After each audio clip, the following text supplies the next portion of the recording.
of poison.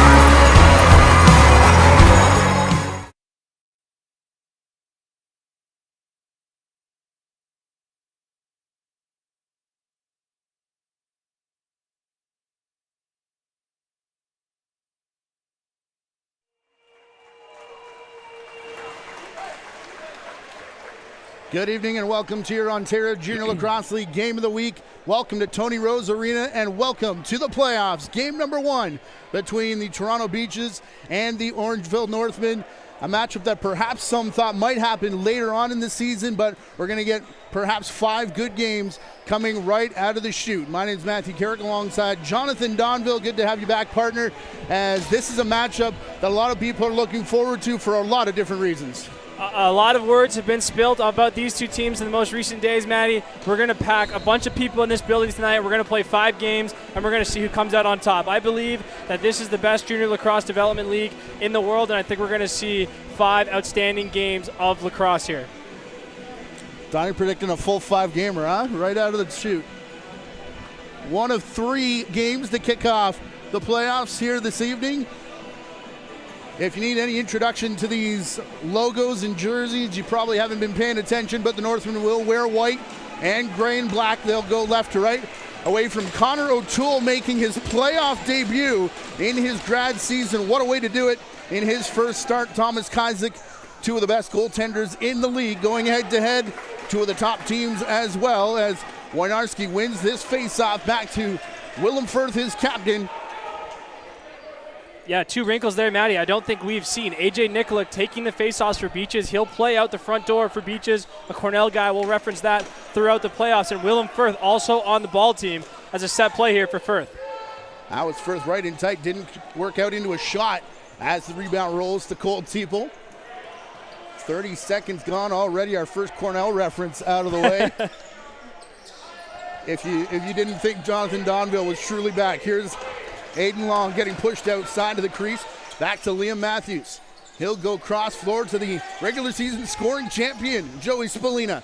Back to number 2 in the title race. Liam Matthews, that bouncer in off Kajzik.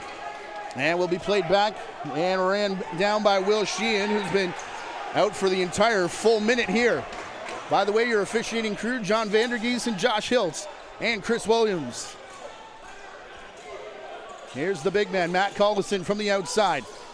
Huge screen thrown by Ryan Gonzalez as well. The shot from Collison in on O'Toole. He makes his first save. Yeah, Collison's really going to be one of the stories to watch in this series.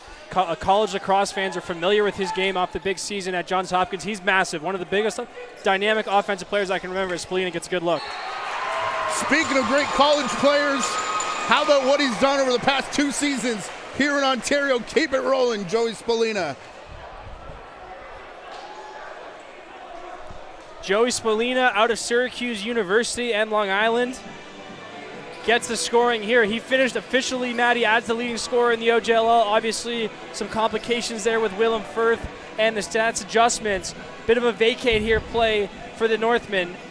I think Beaches maybe thought they had some help underneath, and Spallina just gets right to the net, does a good job getting across the goal and finishing. Probably the 2 best goalies, Matty, in Ontario.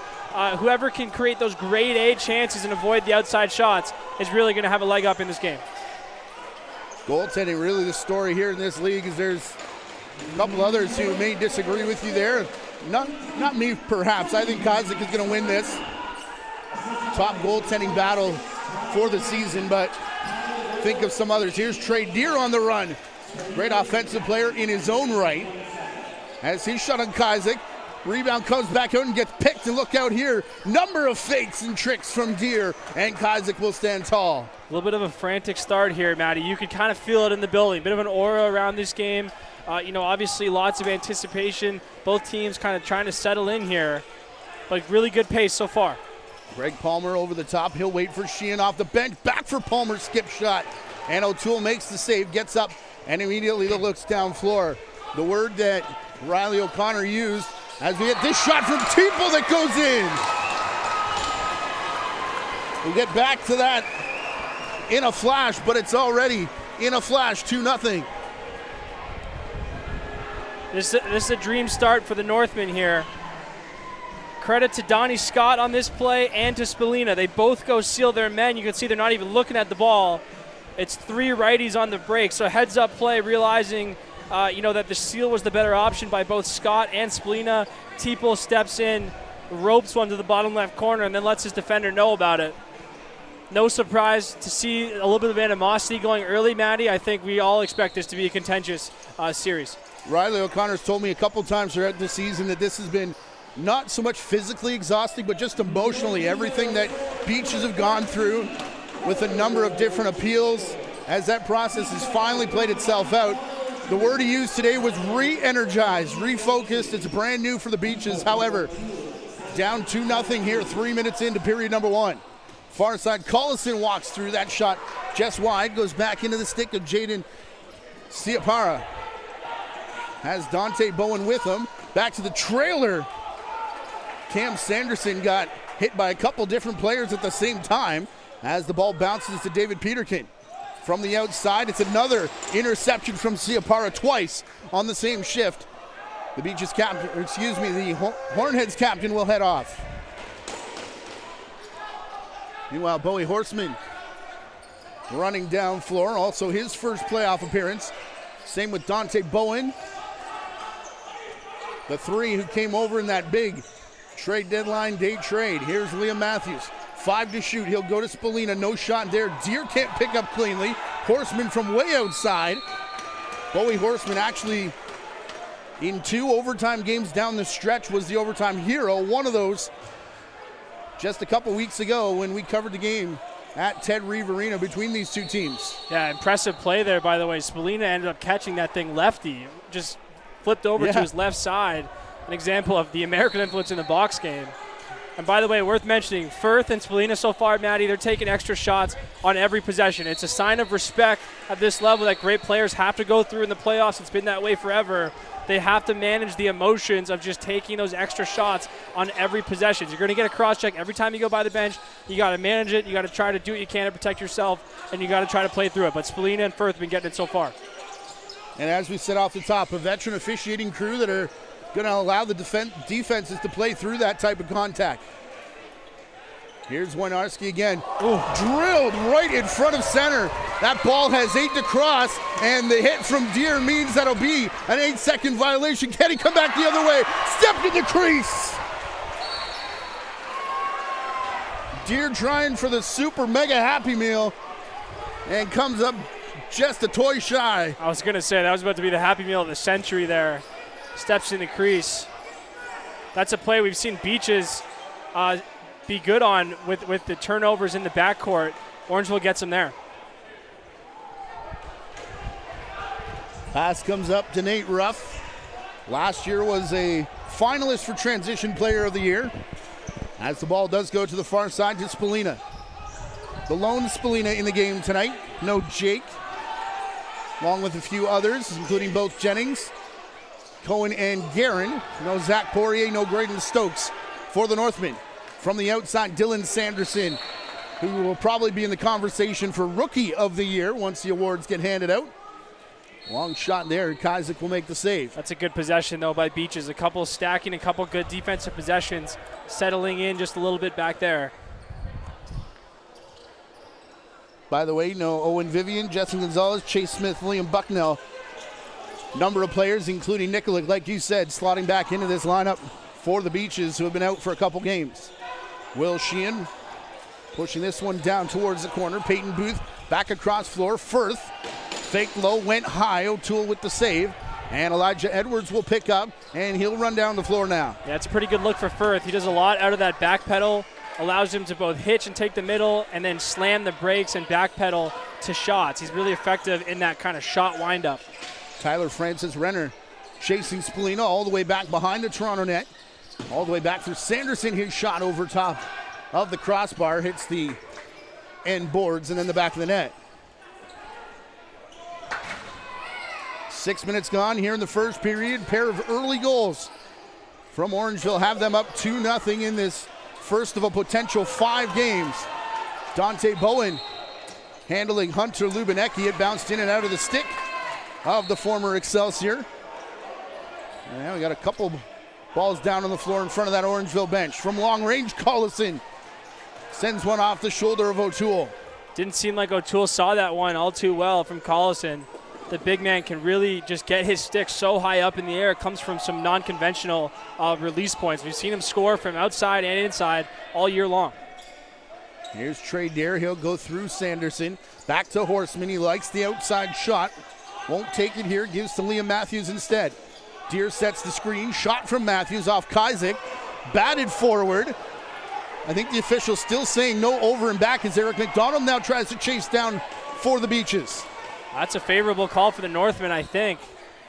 Yeah, Not sure exactly what the ruling was there, but it looked like over and back to me, and it looks like we're going to get a ball don't lie situation here. Beach is going to get it back. Caden Hewitt, one of the most unsung players on this Beaches team, part of a lesser than talked about, and perhaps it's our fault, defense when you consider all the offense they've got up front. Here's Peyton Booth to Greg Palmer.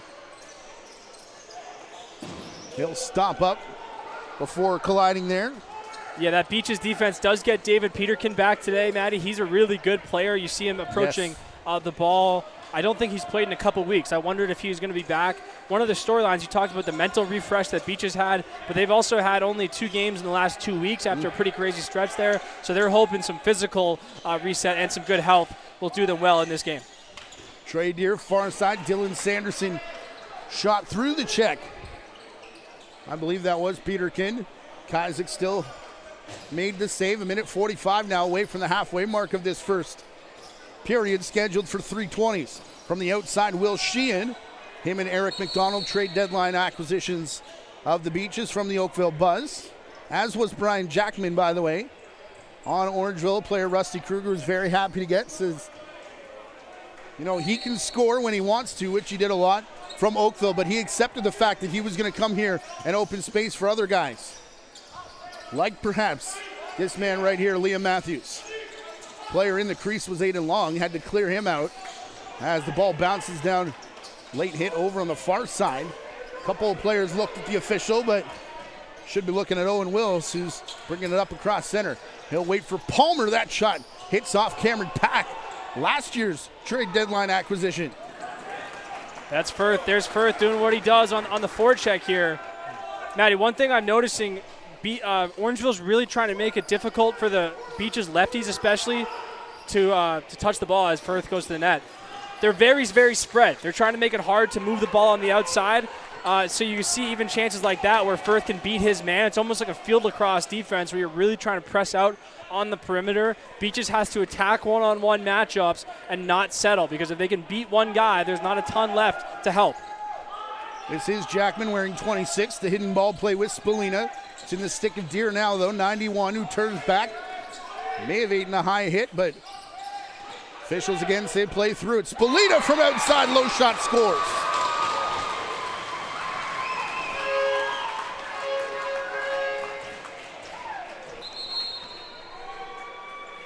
We're going to hit a water break here on the floor as Spalina gets his second of the game.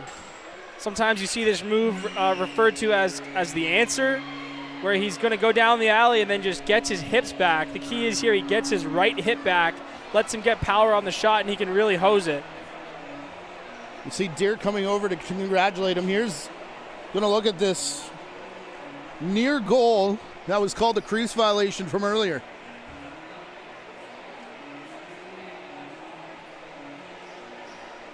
Oh.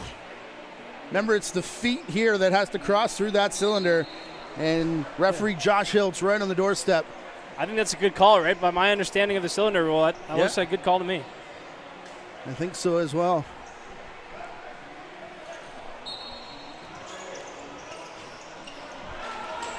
Boy, hidden play there from Orangeville. Owen Ron, the diving loose ball. Those are the plays that add up here. Extra possessions for the Northmen, who very rarely put together big runs. We talked about this last time we were in this building. You don't really see them run off like 4 goals in a minute. Horseman tries, though. This one rolls through, and they call it a crease violation again. Nice set piece there, I think, from the Northmen. A bit of a nation's look. Horseman gets in, does a lot of his damage from outside the dots, but gets right on top there. Kaiser does just enough to, didn't quite keep it out, but just delay it long enough to get the crease call. Finish the thought on Orangeville, though. If you're not careful, you look up and, I mean, we're halfway through the period. It's 3-0. It can be 5-6. Set play here for Collison. This will be Collison over the top. Good eyes partner. It bounces off a body and goes right back to Ryan Gonzalez. Nice play by Gonzalez. Those are, like, again, those hidden plays. Extra possessions. They may not score here, but they mattered late in the game. Had to deal with Sean Costigan over on the far side. Now Cameron Pack in the face of Willem Firth. O'Toole saw that and wasn't going to move after he made the catch. Beaches got to get out of each other's way just a little bit. It's almost more like field lacrosse offense right now because of how far out the pressure is coming from the Northmen. You got to let guys get to their strong hands and try to let them get all the way to the goal because you're getting in the way just a little bit. To the outside, Spolina, reset of the shot clock. Here comes Matthews now. He's going to cut the corner in on Kaizek. Kept his feet clear of the cylinder. And Kaizek, I think, wants a wipe down. He'll get it on our next stoppage. As Francis Renner brings it up across center. Was looking for Lubinecki. That one bounced away. Peyton Booth, the rookie, had to come and recover. Lubinecki making space. Into Firth, a couple moves. And the icebreaker for the Beaches.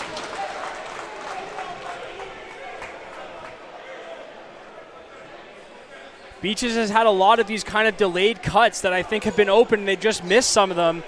Firth isn't going to take a pick here. It's just look how spread out the defense is, and he's basically just going to dodge his defender off the ball. A good look in from Booth. Firth just a good hard cut and a finish. Maddie, we called the Mimico Orangeville game here. That was the Syracuse game. This is the Cornell series. Booth, a Cornell commit. Firth plays at Cornell. AJ Nikolic plays at Cornell.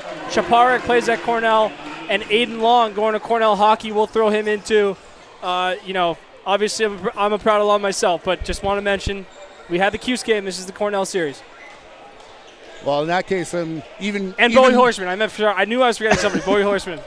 Even more happy that you're back. Here's Palmer over the top. Call us in. From the corner. Going to take it himself. This is where he's probably the most dangerous. He can rip from outside, but if he gets a step on the defender, better look out. That time, it was the iron that got the most of that shot. Here's Cameron Pack, swarmed in the corner. Only 8 to get across center for the Northmen. Nearly thrown away Cole Teeple. And Chris Harlan having a bit of a chop battle. Harlan going to chase Teeple down, and they call that a moving screen. There was already a penalty coming for a high stick.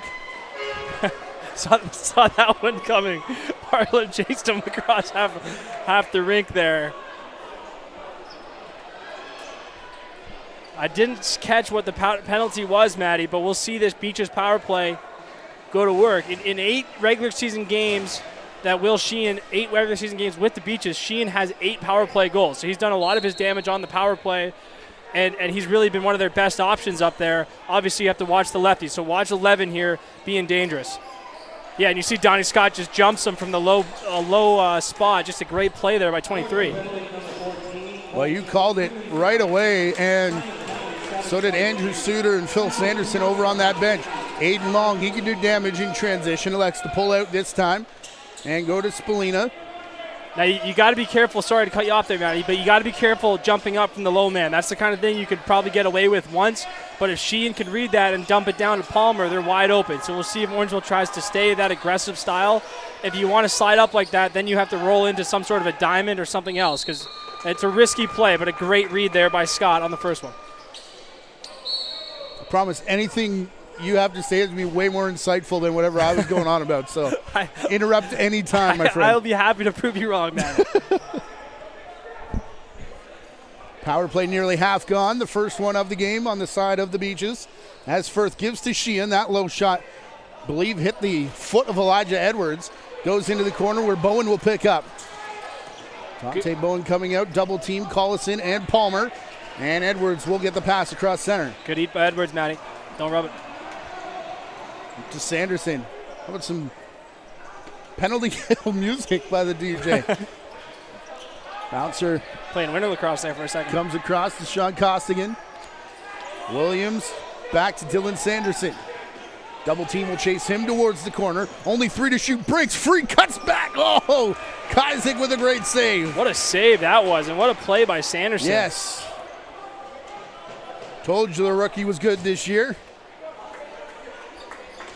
As now the Beaches only have 12 seconds to work with. 5.5 remaining here in the period. 3-1 Northmen here in the first period of this Willem Firth series. down low here. Look for him to get involved. He's open. Works up into the middle, now cuts to the corner. Peyton Booth still has it. We're back to 5-on-5s. It works back to Collison. Quick stick for Palmer, who was way outside, and O'Toole came across nicely as Donnie Scott provided the defense. Yeah, it's been hard for them to get that east-west passing going, Maddie, with the pressure that I've been talking about, but that's been Beach's game for years now. Those east-west passes, a really nice save there by O'Toole. From the outside, Spallina needed just 2 points the other night to take and capture the scoring title. Ended up with 8 against the Brampton Excelsiors. Here's Horseman on the run, shoots. Kazik not sure where it is. It bounces out the back door where Matt Firth finally picks up. Boy, goalies just don't seem to read Bowie's shot coming out of the stick. He likes that kind of twister to the top right corner. That's how he scored the overtime goal 2 weeks ago at Tet Reeve. And even now, when Kazik fights it off, but didn't look like a comfortable save. Over the top goes Gonzalez through Lubinecki on the run. Firth still manages to twist back. Lubinecki the rebound and the score.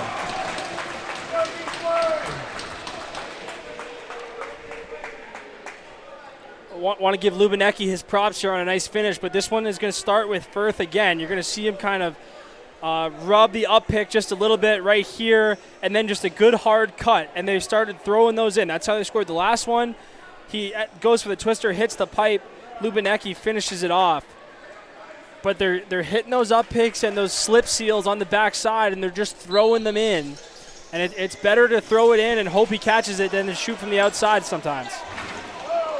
Got ourselves a game now. 1 goal with 3 left to play. Cole Teeple back to, Owen Ron, who was running in off the face-off. Northmen keep it as they're trying to get their draw boys off. Good hustle from Wills there. Owen Wills getting back into play, taken away. Not quite fully taken away, but most of the time taking away a good opportunity from Ron. Talked east-west passing. We haven't seen that yet from Orangeville. They haven't been on the power play when they like to do it with Trey Deer. But keep your eye on that. Down by the crease. Here's Deer. How did he catch that and still get the shot away? Kazik urging Warnarski to get it across center. I call that a spot feed and field across. Matthews sees his stick and just throws it to an area. That's chemistry. Guys who played in a lot of big games together. Matthews and Deer have been household names for this Northman team for a while now. Really good chemistry, just throwing it to a spot. Palmer working from the corner. A lot of space here. 1-on-1, you called it. Dante Bowen, Matt Collison, and Bowen's going to win that battle. And right at the tail end of the shot clock, Northmen weren't happy with the late shot from Collison. Or should I say the shot that came after the shot clock horn sounded. Stepping up Brian Jackman. Yeah, we'll chalk that one up as a win for Bowen and chalk me up as wanting to see that one-on-one matchup like 10 more times tonight. Big battle here against the boards. A cross-checking call against Matt Firth. He's the one doing most of the arguing. And this must have happened in the middle. I didn't see it, but he's going off for a cross-check in the first power play for the Northmen here. Yeah, frankly, I saw a couple on the back end here that could have gone against Beaches. You know, I think you'll probably live with some of those in the first period of the first game. The series trying to set a tone, but regardless, going to the power play here. Horseman in the low spot here. Really good shooter. Maybe look for him to get involved. Up top, Matthews. Spallina. Now Jackman comes up to help as well. Here's Trey Deer. Nearly got the stick knocked out of his hand. Still kept it, though. Deer from long range. That one off a body in front. May have been Harlan that blocked it, but this is going to open wide open for Horseman. Was looking for Jackman, who was equally wide open on the crease. Jackman then may have got away with a slash himself into the face mask of Hewitt. Yeah, what a sequence there by Harlan. Blocks the shot up top, pressures the ball, and then gets back with the diving play. For folks who are unaware, diving on the concrete is about as painful as you think it is. It's not fun, and we've seen a number of guys already laying their bodies on the line. Here's Will Sheehan. Late shot clock here. Halfway through the power play. First one, as we said, for Donnie Scott and the Northmen. Changing it up with Deer. Minute and a half to go here in the period. Northmen leading 3-2. Matthews and Deer. Low shot, Kazik to save. Rebound will go right to Spalina, and they'll get the reset. Matthews, Spalina again. This one topples Kazik, who had the ball between his legs. It's going to roll out to the far side. Yeah, after 3 in the first few minutes there for Kazik, really settled in. Those were some nice saves. And something, Maddie, about Coach Rusty Kruger, when I played for him, he likes to mix it up on the power play. Likes to give a lot of different looks. A lot of teams will stick kind of with their same grouping, same personnel. Rusty likes to really mix it up. We saw Matthews at the top on that one. Deer was at the top on the first one. Look for Orangeville to keep finding something in hopes that they'll find something that really works here as the series goes on. 10 seconds left here in the penalty. Shot clock's expired before that. I asked him about Bowie Horseman being the guy to score both overtime goals, and he said it's just a fact of playing to the strength of Horseman. If he sees he's open, can take that shot, by all means go for it. Here's Spalina, guy who can do the same. Now for Deer. We are back 5-on-5, nearing the final 30 seconds. Matthews from outside, low shot, scores.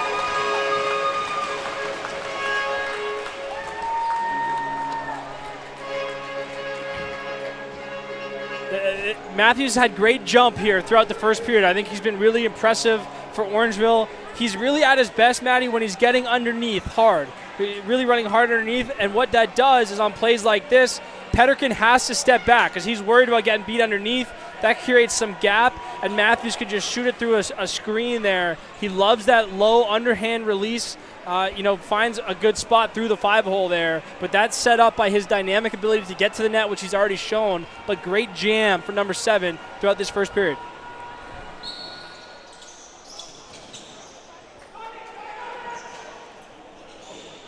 Only the first point to speak of for Jackman so far. And as the Northmen pick up the face-off, they're going to call timeout as well, which gives us a chance to check in on the other 2 series that are starting. Peterborough Lakers and Six Nations Arrows in Peterborough, 3-2. The Lakers lead there. St. Catharines hosting the Burlington Blaze, 2-1 for the defending champions right now at Canada Games Arena. The only other series yet to get underway is Mimico and Brampton. Yeah, we'll be there tomorrow night, Maddie, at Mimico Arena. Some really fun series. That Six Nations, the St. Catharines Burlington series, a tale of Minto Cups past and future, right? Burlington wins the Minto Cup last year. St. Catharines hosting it next year.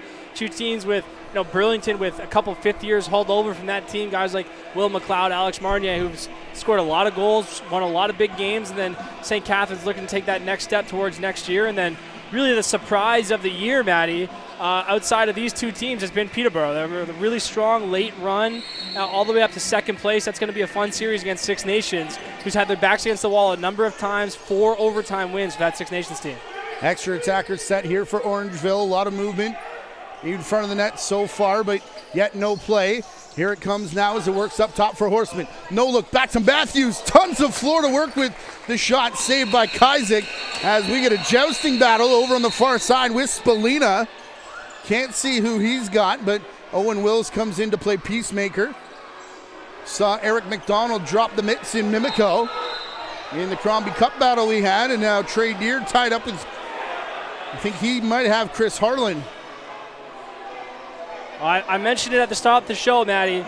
Those extra shots, those extra cross-checks is the greatest sign of respect that they're showing to Joe Spalina. It doesn't feel like that, I'm sure, if you're Spalina. They hurt. It's part of playoff lacrosse in Ontario. Another little wrinkle that he's learning on the fly. No doubt. Playing the box game up here. What a first period to get the playoffs kicked off. This is the Ontario Junior Lacrosse League Game of the Week from Tony Rose Arena. Northmen lead 4-2, and we'll take the timeout and be back in about 10 minutes' time. The OJLL Game of the Week is fueled by Gatorade. Gatorade. With electrolytes to help replenish what's lost in sweat, carbs to help fuel your working muscles, and fluids to help you hydrate. Scientifically formulated so you never stop competing. Let's go, raise up one time, go get it, it's yours, let's shine, come on. Rehydrate, replenish, refuel. Gatorade. Gatorade.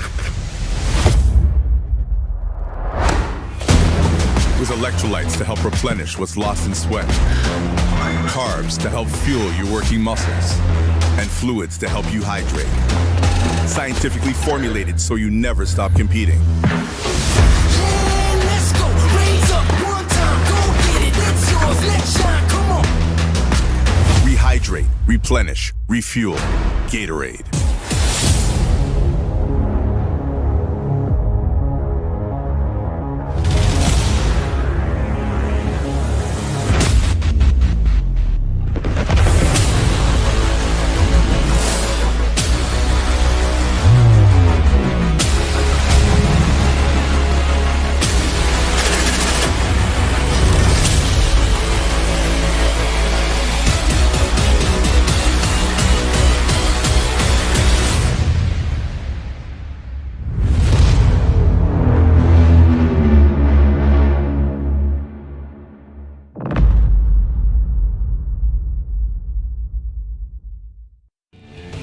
Get ready, Ottawa.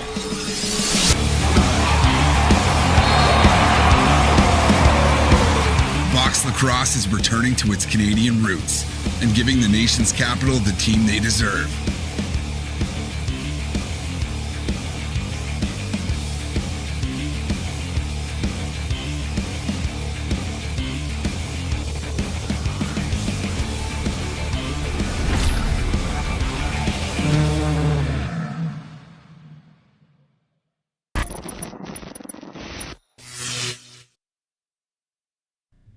What's up, OJLL fans? Recently on the Back of the Bird podcast, we have been asking your favorite NLL players and some legends too about their interesting gear that they wore throughout their careers. So old gear, some guys used the same piece of equipment throughout their whole careers, and we've had some good stories with the early days of the NLL too. You can find the Back of the Bird podcast at www.lacrosseculturedaily.com and also follow Lacrosse Culture Daily for box lacrosse coverage all summer long. Let's get into it. Here are some of the most interesting responses we've had about lacrosse equipment. Was there any and obviously you played for some time too, was there any specific piece of equipment you had forever, or some sort of a weird thing that you would wear, or something you couldn't, get rid of, or anything like that? I don't know if you guys remember this. You could probably, Paulie might be able to remember it because you might have been playing around when I was still going. You would have been. I had the cage, but what I did was I had the ear flaps because I got the bad ears, right? So believe it or not, guys take your head off and you cut my ears up. But the biggest thing is because of the beak. So I had the mask was always so close, and I didn't want it. I didn't want the Jason Walder way out there, the helmet wheelie. So what I did, I had to have the mask, and the hooder was about this far, guys, from my face. So I went to my grade 9 football guy, and I said, I want one of those chin cups, those real foam, real tough chin cups. And I put my chin strap on. I have a real good snap, and you could punch me in the face, cross check me right here, and it wouldn't go into my face. And I wore that till I was done, but I got gummed so bad. But you know what? You grow up with this thing, you hurt back pretty good. So that's amazing. I love it. Was there any piece of gear that you used the whole way through? Any piece of ironically old gear that you had, or you always kind of stayed up to date? I used one piece of mesh my entire NLL career. No way. What? That's the odd one. You know what's really sad though? I was coaching and I left it at the Ladner covered box and I've lost it. Oh, it's gone? Oh, it's just gone after all those years. Yeah. So now I have a warp. It's embarrassing. Oh no! We can Like, get I you a can leave it stick, wherever- dude. You still? Because I can leave it wherever and it just throws the same forever. It's a gear related story. So I used the same set of shoulder pads and kidney pads since I want to say it was 2000 and no, it was 2000. Marty O'Neill just started Max Lax. Yeah. And I still have the pads. My son yanked them out because I kept them. I wanted to put them in a case because I worn them for, basically, in my 17 years, I think it was like 15 years. They're sewed together multiple times, but I still got the Max Lax gear. And I remember he gave them to me and I was like, one piece. They had like the arm pads were built into it. I ended up cutting the arm pads off. I used those for a couple of years, but the shoulder pads, kidney pads, they're all like in one little piece. I would throw my gear on, like I could have my jersey on, just be like a goalie and just kind of put my arms through. But yeah, I used them my whole career, and I still think they're solid gear. Not much padding, but they were solid for me, anyways. So That's awesome. Gear now has changed so much. Well, the question we've been asking is how old are your kidney pads? So that you answered actually the question. But one other gear-related question: what was it like that one year when you guys had to wear the field helmets in the NLL? Oh, they had the orange right here, right? Those ones. Yeah, they were awful. So we ended up doing a few guys kept them, and you had to wear a 4-pointer. So everybody kind of adjusted the 4-pointer so it wasn't sitting on your chin. And I remember the first few games you had the big plastic piece that went underneath. And anytime you turn your head, you'd hit your shoulder pads and stuff like that. So guys started like hacking off the bottom part, but the mask wasn't long enough. So it was like just basically like it wasn't even under your chin. So then we're like, okay, we had these funky kind of plastic pieces in the front. So we're like, let's take these cages off. And then we would jerry rig these other cages love this era back of on the there. league. And like most of the time they were like, taped, or like we added new screw holes and, put screws in. So by the end of the year, most of our team, there was a few games, maybe AJ Shannon was the only one that was used to playing field lacrosse and he still wore it. Everybody else had kind of gassed the mask. A few teams, I think it was like Washington, they mandated that you couldn't change the helmet. I was in Buffalo at the time and we tore it up. We didn't care what the league said. We were like, no. We were the bad news bandits. We could do what we wanted, so that's what we did. And the last one is we've had some guys on. They've talked about like Garrett Billings said he used like the same piece of mesh his whole NLL career. Like you've seen the kidney pads I wear; those things are from Pee Wee. Like, is there any kind of like hilarious little piece of gear that you have, or any like certain thing that you do to your gear whenever you get it, or anything like that? No, I don't really like cut my gloves or anything anything like that. I would basically, when I tape a stick at the beginning of the season, like I'll tape it, pretty high up the shaft. Don't say you're the one tape a year guy. Yeah, I went through five. I went through 5 shafts this year. So, I was 5 shafts, 18 games. So you're taping it every 3rd game essentially. But yeah, no, I tape it at the beginning of the year and then I don't touch it. That's amazing. That makes Donnie want to throw up on the spot. It does. Actually, my roommate in college, I think went 2 years before he taped his stick, and it pissed me off. It shouldn't. It's just a stupid thing that I'm. Yeah, that whole time I was injured. I didn't play, so I had this stick that was just super yellow and greasy because I was using the stick all the time, but it wasn't getting hit or anything. Right. And so the tape was basically part of the shaft at that point. So until I bent that, I went 2 years, I think, or no, not 2. It was probably 15 months with that tape on it. And when I broke it turns to dust when you take it off. It's it's basically ripping apart, and you can't get it off. It's leaving half the sticky part on the shaft if you ever do retape it. But that's funny. Yeah. Thanks for listening, and don't forget to follow along with Lacrosse Culture Daily all summer long. Let's get back to more OJLL action. What's up, OJLL fans?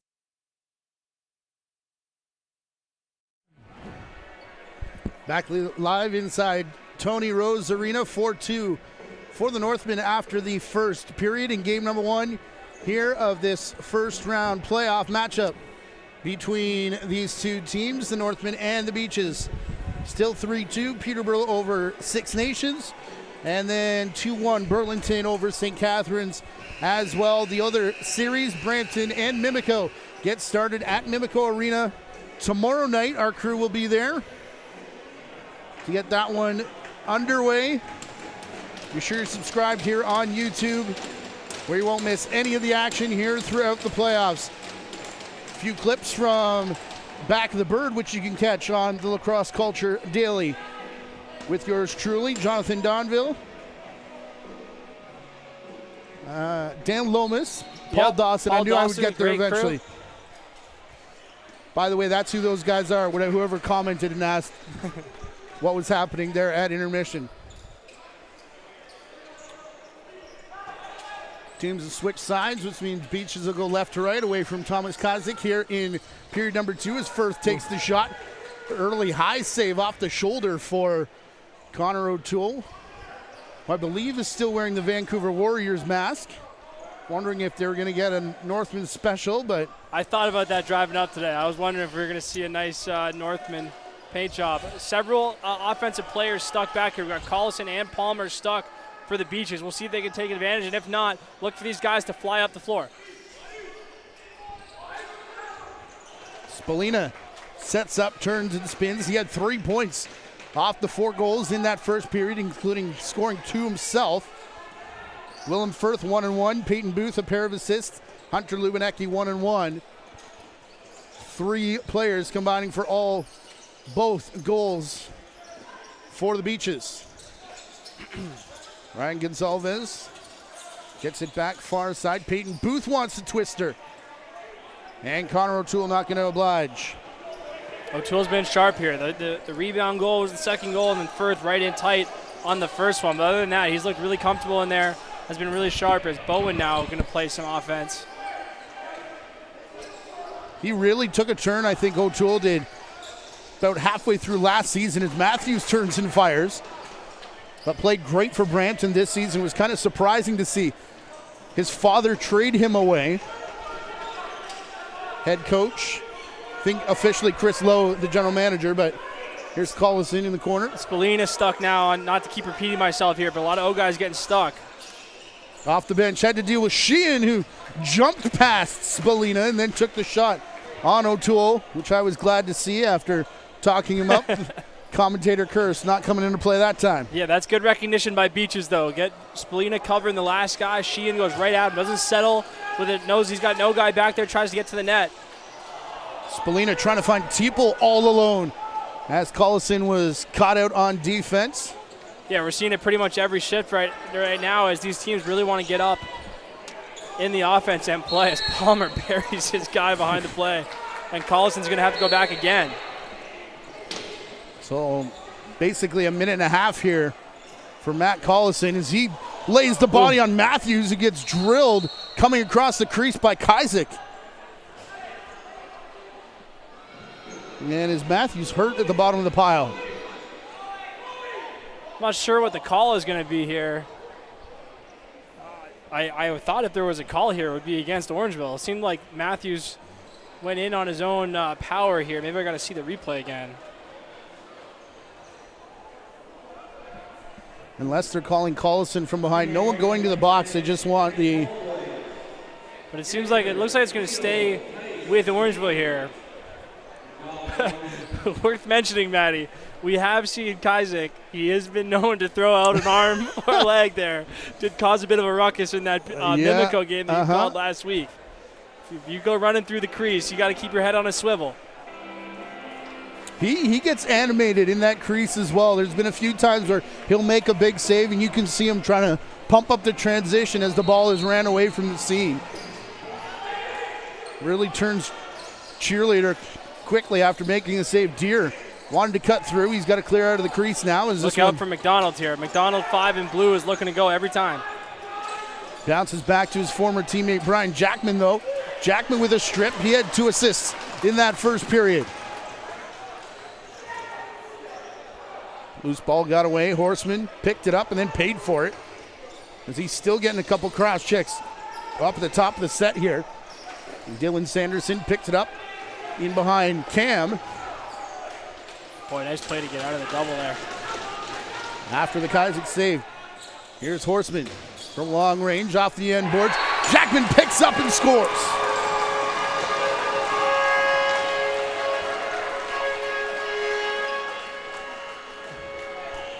Kobe assists here for Horseman as the two trade deadline acquisitions, or two of the trade deadline acquisitions, link up for the Northmen. This is a play that Horseman scored on a lot this year. Misses the net, and then Jackman just going to a good place.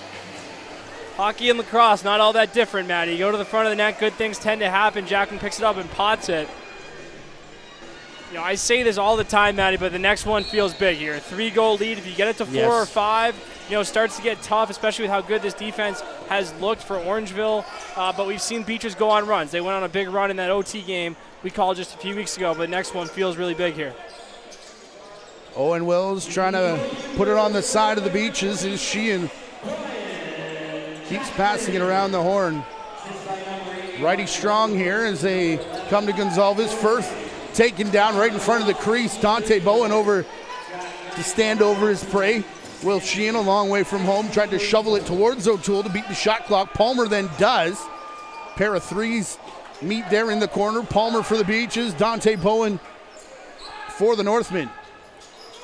This should be on Orangeville's shot clock. Chaparra's got it. That's going to start. I think that's going to start the clock for Orangeville. Great hustle there by the end of that possession. That possession was dead. Palmer shoots it, wins the race to the ball, and then earns an extra possession here. Ciaparo was at the bottom of that scrum. I thought he had it initially and then ended up giving it up. Here comes Firth. Gonzalez took care of Bowen, took him out of the play. Firth looked like he had a shot. Lexton pull back, now takes one, and O'Toole will make the save. Good play by Gonzalez. Beaches needs to do what they can to get Bowen off of Firth. He's just such a good one-on-one defender. Anyone else is better for the Beaches. I'm telling my other lefties, try to get yourself covered by Bowen, and if Firth has somebody else, let him go to work. Spallina sent the pass back to Cam Sanderson. He's fallen a couple times there. Otherwise, he was home free to the crease in the first one. Over the shoulder from Liam Matthews. Hits off the post. This one comes back towards the timeline. Sanderson trips again. May have had help that time as Liam Matthews comes back with the ball. Second opportunity. Kaisick saves that one as well. And this one will go to Cam Sanderson. Again, Matthews just really playing with some jam tonight. He's been all over the net. A couple goals, could have had a couple more. Here's Spallina, far side. Matthews all the way across floor to Dylan Sanderson. Sanderson waits, now goes through, collides with Kaisick. Good goal! And the play might not be over though, as here comes everybody else in to say hello. Helmet of Kaisick has rolled away from the scene and out of the crease as he's working over Sanderson. The forearm coming into play here at Tony Rose as well.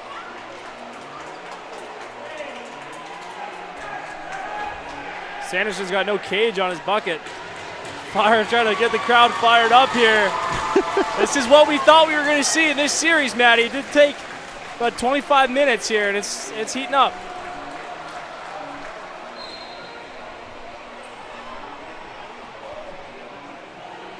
There's a look at the goal, the tail end of it from Sanderson. Yeah, just a really nice plant with his right foot there. I think they're going to reel that he was pushed into the crease and probably got rid of it before. You know, that's why it's so tough when you get beat underneath. There's no help. You see that move all the time in the NLL, just a really one good hard plant with the right foot. Sanderson goes hard underneath, gets to the dirty areas to score. And that crucial next goal looks like it's going the way of the Northmen, although nothing posted yet, Matty. We'll see what they rule here. Here, look at the whole play. And Sanderson's feet were good until he was pushed in, I think, is going to be the call there because of the good goal. And then... I mean, we just talked about it, Matty, yeah. But Kaisick doesn't wait for somebody else to come in there to help him when someone passes through the crease. He'll take it into his own hands. Not seeing anyone in the penalty box here, including Hewitt, who was involved in the play there. So maybe that one gets wiped out by the goal and they don't call anything else. Look at Riley O'Connor. A few years ago, him and his coaching staff won top coaches in the year. Have a feeling that both of these two staffs are going to be on that finalist list one more time.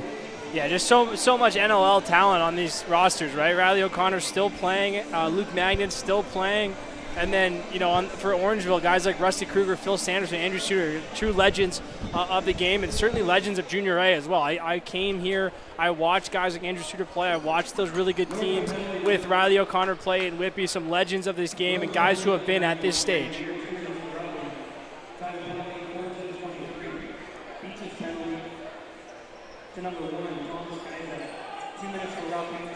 So Kaisick gets the call for roughing, as does Trey Deer. Those are the only two penalties to come of that. We will remain 5-on-5. Yeah, 5-on-5 is important. That's not always been the way it's been with the coincidentals. I believe that's a new rule. We have that also in the NLL now, I believe, as well. Although we did have Orangeville give up a penalty shot the other night in a game here against Brampton. The remnants of Hurricane Beryl come barreling through the Orangeville and Southern Ontario area, wreaked havoc on the roof, and there was a pretty good slick spot. It had nothing to do with the floor, regardless of what social media might say, which, as we know, is always correct. Collison turns and fires. But relatively nice day despite the heat here today in Tony Rose. Aiden Long running in, scores in transition.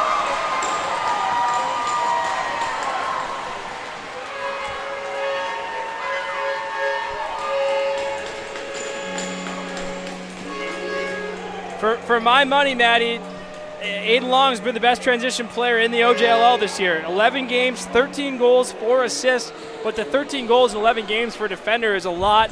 He can move. For a big body, he's him and Bowen are the two biggest guys on the back end. He can really get up, and you can tell on plays like that. He's never looking at the bench. He's never looking to pass it. He's looking to score that thing all the way, and it's effective.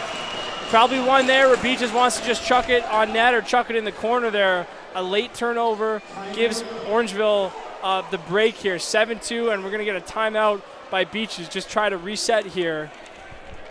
Try to calm the nerves down just a little bit. It's just maybe feeling like this game's getting away from them. Yeah, already down by 5 in this building. Hard to come back from. As just off the left side of your screen, you'll see Thomas Kaisick walk into the frame there. Had a discussion with John Vandergees and probably about the penalty and the scrum in his crease. But Matty, just to kind of talk this through, though, we saw a similar lead in the third period of that game at Ted Reeve a few weeks ago. So if there is a team that can come back from these leads, it's Beaches, right? These guys can really get hot, especially Collison and Firth. They can really get going. So we're not saying that it's insurmountable by any means, and we just saw a very similar scenario to this take place. But obviously, just common sense, Beaches would prefer to be in a better position in this game. Do you want to keep you up to date on the other two series kicking off tonight? 3-3 tie now in Peterborough between the Lakers and Arrows. Remember, one of our first games of the season, we were up there. Those two went to overtime. Did so last year as well, which actually got the Arrows into the playoffs last year. So that one's going to be a tight one, which we'll have, I believe, Sunday. Yep. Is that game. You're making your play-by-play debut, aren't you? I will be, yeah. For people that don't like my voice, I'm sorry. It's going to get worse. Bad news. You're going to... No SAP button on the YouTube stream. No. By the way, Burlington, St. Catharines, 5-1. Burlington up in the second period right now. Here it's 7-2. Orangeville forcing the Riley O'Connor timeout. As now Spallina from the outside. 5 to shoot. Good eat. Don't rub it. From Jimmy Francis Renner. Donnie Scott just ate a high stick as he came off the bench. Went unnoticed as we're, 7 minutes into this period now. No Bowen here. Good opportunity for Firth. Scott obviously very capable, but... Dropped the defender on the far side. Now goes straight through the back of a second one, knocking Colm Barnett off his wheels. Good hustle by Hewitt on the back end there. Haven't mentioned it yet this period, Matty, but this second period in Orangeville, that bench for the Northmen really far down there. You got to get to those lefties. It's pretty much a straight path across the net. Call that the Dylan Watson spot. Scored a lot of big goals from that gate. And here's Spalina. Back to Williams. Jackman takes care of 2 players and then over the shoulder again from Matthews. This one's going to bounce back towards the restraining line. Jackman was leaping for it, as was Bowie Horseman. Neither of them can bring it down to beat the shot clock. Yeah, I've been seeing some clips, Matty, from other games. Jackman's really getting a hang of that, kind of really sealing his own man hard. Had a great job there. You mentioned it, getting 2 guys to play him. A good look for Matthews, who, like we've been talking about all night long, has been all around it. Firth to Collison doesn't miss very often this season, but did that time. Rebound off the O'Toole save comes in the stick of Cole Teeple. To Spalina. Clipboard coming out here for Coach O'Connor, so look for something set up here. Going the other way. Meanwhile, a swim move for Liam Matthews. He's headed to the crease once again, and this one waved off. And then in behind the play, Spalina's down. Wojnarski. Watch out, though. He's still back there. Gives to McDonald, and a back-in call may have saved the Beaches because Spalina was just getting upright. Yeah, I think Kaizek went to throw the outlet pass. Spalina took part of that wooden stick. In the upper body, let's say. Lubinecki through Palmer to Firth. One-on-one with Bowen. Firth now back to Palmer in the corner. He's come off the top, and Firth will score.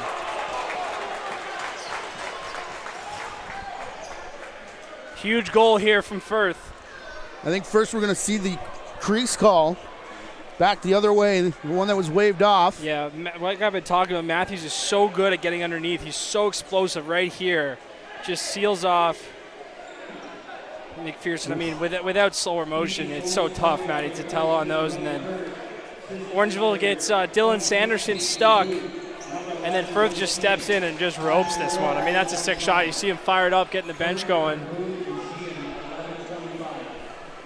Two goals, and basically all 3 because the other one came off a rebound of his. So Firth has been working here. Who else for Beaches can get on the score sheet?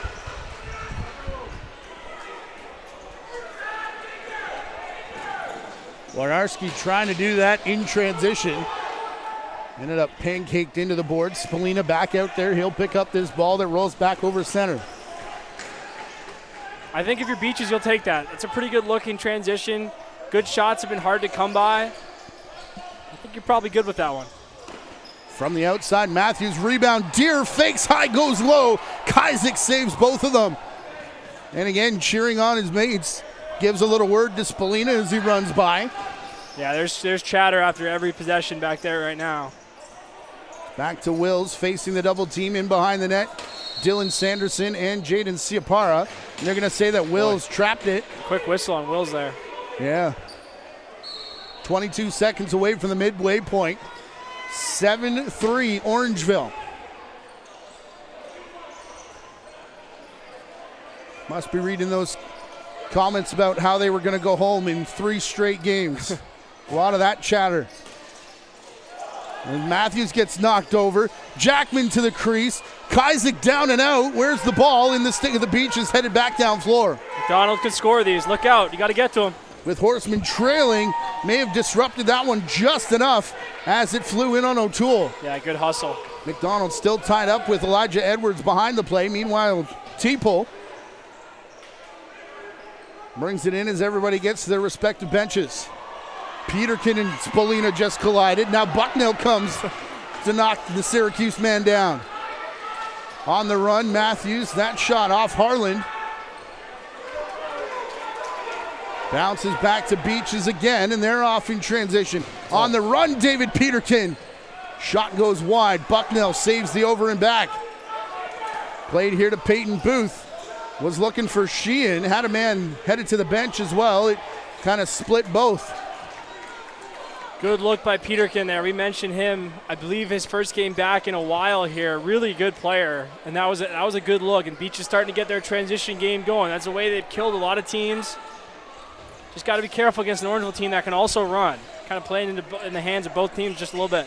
One of a handful of guys who are still hangovers from that Minto Cup appearance back in 2022 when Beaches were the runners-up in the Ontario Lacrosse Association. Owen Wills, good eat. Don't rub it. We need a sponsor for that. Like, is Weight Watchers still a thing? Don't eat? Good. It's good eats. It's the opposite. Okay. Chick-fil-A maybe? Eat more chicken? Call us in. I'm going to be in trouble. Look out here. Speaking of in trouble, O'Toole.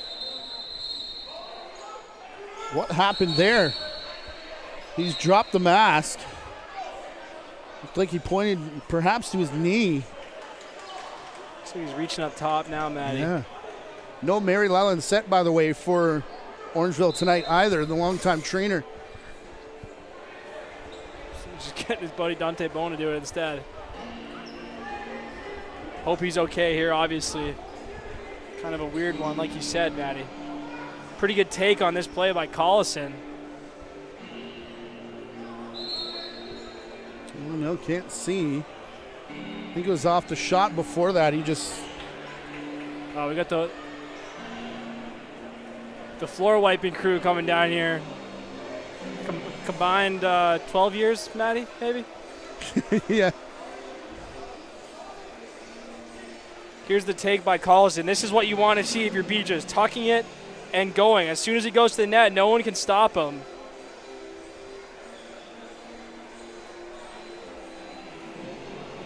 Yeah, I don't know. Somewhere after that, yeah. Nothing we can see. Could be a gear issue, too. You never know.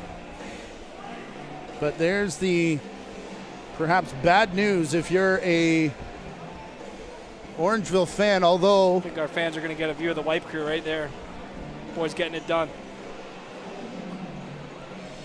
Doing the full tour. You know, I wanted tour to Orangeville now. I wanted to ask about Bowie Horseman and Jackman, some of the new guys that came in, and Rusty Kruger actually talked about Connor O'Toole himself, how he came in and kind of settled down a goaltending tandem that had Zach Richards and Lyndon Hill, kind of went back and forth between the two of them. And he said for his money now, with Hill there, they've got the best 1-2 punch of any team that's still alive in the playoffs. And, you know, credit Thomas Kazik, who you're looking at right now. Again, I think he's going to win goaltender of the year this year, but Nick Parolin's his backup. God bless Nick Parolin, not Lyndon Hill. I think the most important thing, Matty, about all those guys, you know, you mentioned Horseman and Jackman, they're 21 years old, right? They've been in college strength and conditioning programs. They're just older. They've done more in their lives. That stuff matters a lot. Set piece here. Good look. Ends up for Palmer. And, of course, there was a bit of extra time to discuss some things over on both benches, really. I mean, I think when Burlington won last year, they had something like 13 fifth years, right? Both these teams will kind of look like that, right? Like, even if some of the top players, like some of these guys are back again. Firth is back again. Matthews is back again. I think Deere might have another year. These guys are back, but when it's all said and done, these teams are going to be pretty loaded up on fifth years. Outside Deere. Pretty much right on cue for Trey Deere.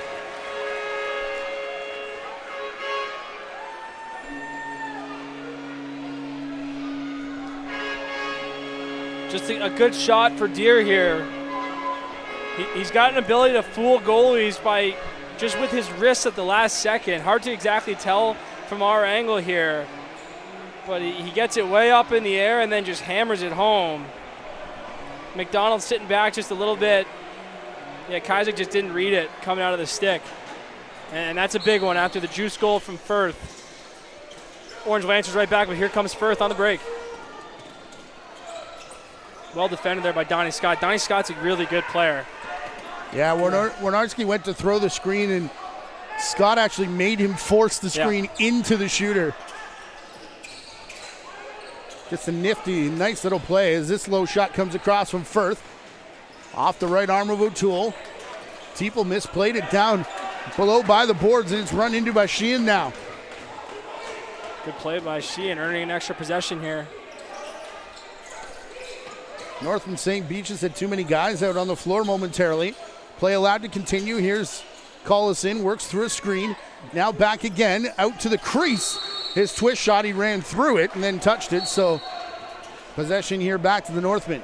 Couple good looks for Collison, though. He's a guy, it feels like, once he gets online, it gets pretty ugly for the opposing team. That's what we certainly saw a couple weeks ago at Ted Reeves. So you're not getting the results so far, but he's got to keep going.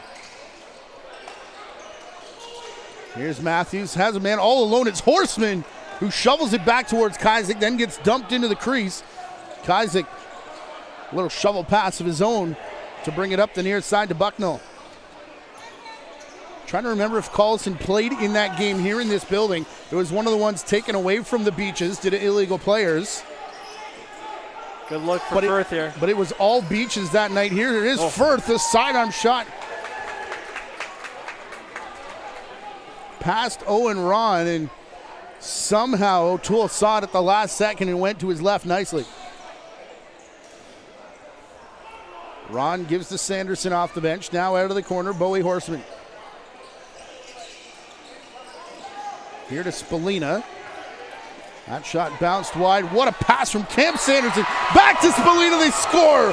What a goal.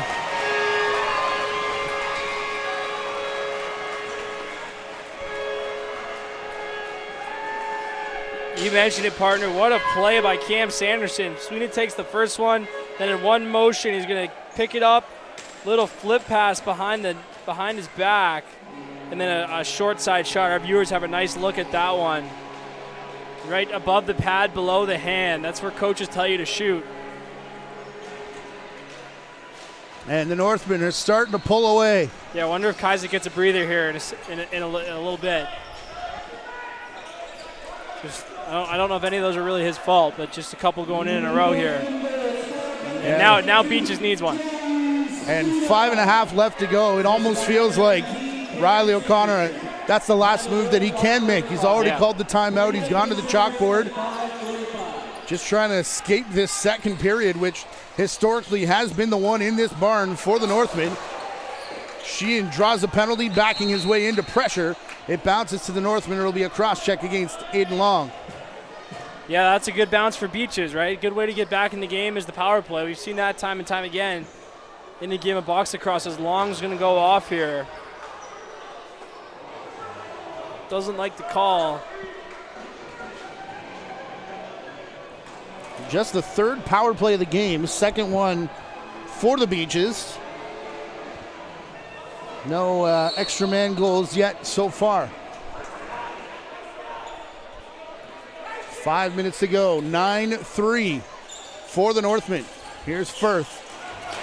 Intercepted Donnie Scott, and look out down floor. Penalty coming up here to the Beaches, who jumped early off the bench, trying to take transition away from Nate Ruff. What a play by Donnie Scott. We've been talking him up a little bit here. Got those bright orange Syracuse gloves. Really nice read to intercept the pass and then get off the floor and force the too many men for the Beaches. Here's Spalina, cross floor to Liam Matthews. Outside shot. Kazik will make the catch and the save, and we'll play 4-on-4 here for 1:20. Yeah, this is going to be Beaches just getting off the bench a little bit early. Worried about the transition play. Again, a really good read by Scott. I think you got to look for Matthews in these situations. He's so dynamic, such a tough cover, that the 4-on-4 will help him. And again, look for Eric McDonald, number 5. He had one good look, 4-on-4, one less player to get in your way. Good for the transition guys. Look for him to try to get up, get involved, and make a play here. As AJ Nicklick's going to serve this thing. 4.5 to go here in the second period. A 6-goal lead for Orangeville. A reminder to download the OJLL app for the entire playoff schedule for all 4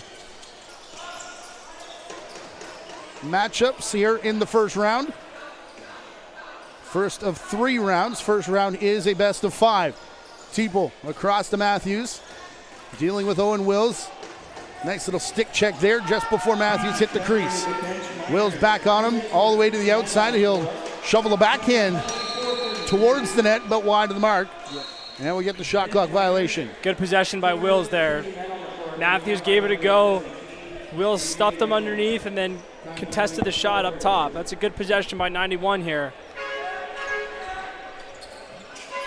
Firth will put it in the corner. Palmer looked off the cutting Sheehan. Now Collison. Firth from the outside. Collison's shot saved by O'Toole, but recovered by Willem Firth.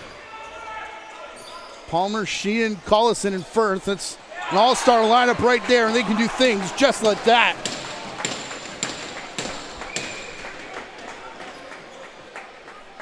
That's a big one for Beaches. After they kind of blow the power play a little bit there by taking the penalty, they end up getting one on the 4-on-4 anyways.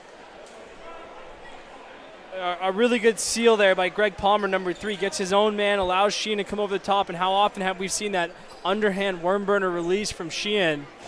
It just seems to go in, Matty. It's not necessarily the prettiest shot all the time, but it goes in. It goes in a lot more than a lot of other guys' shots. I believe we talked about it this morning, Matty, but Sheehan actually led the circuit in goals this year. Yeah, 50. Yeah, he can do it in a lot of different ways, but a lot of them go in with that underhand release, whether it's power play or on the run like that. And yes, social media, I hear you. There's an asterisk involved with that.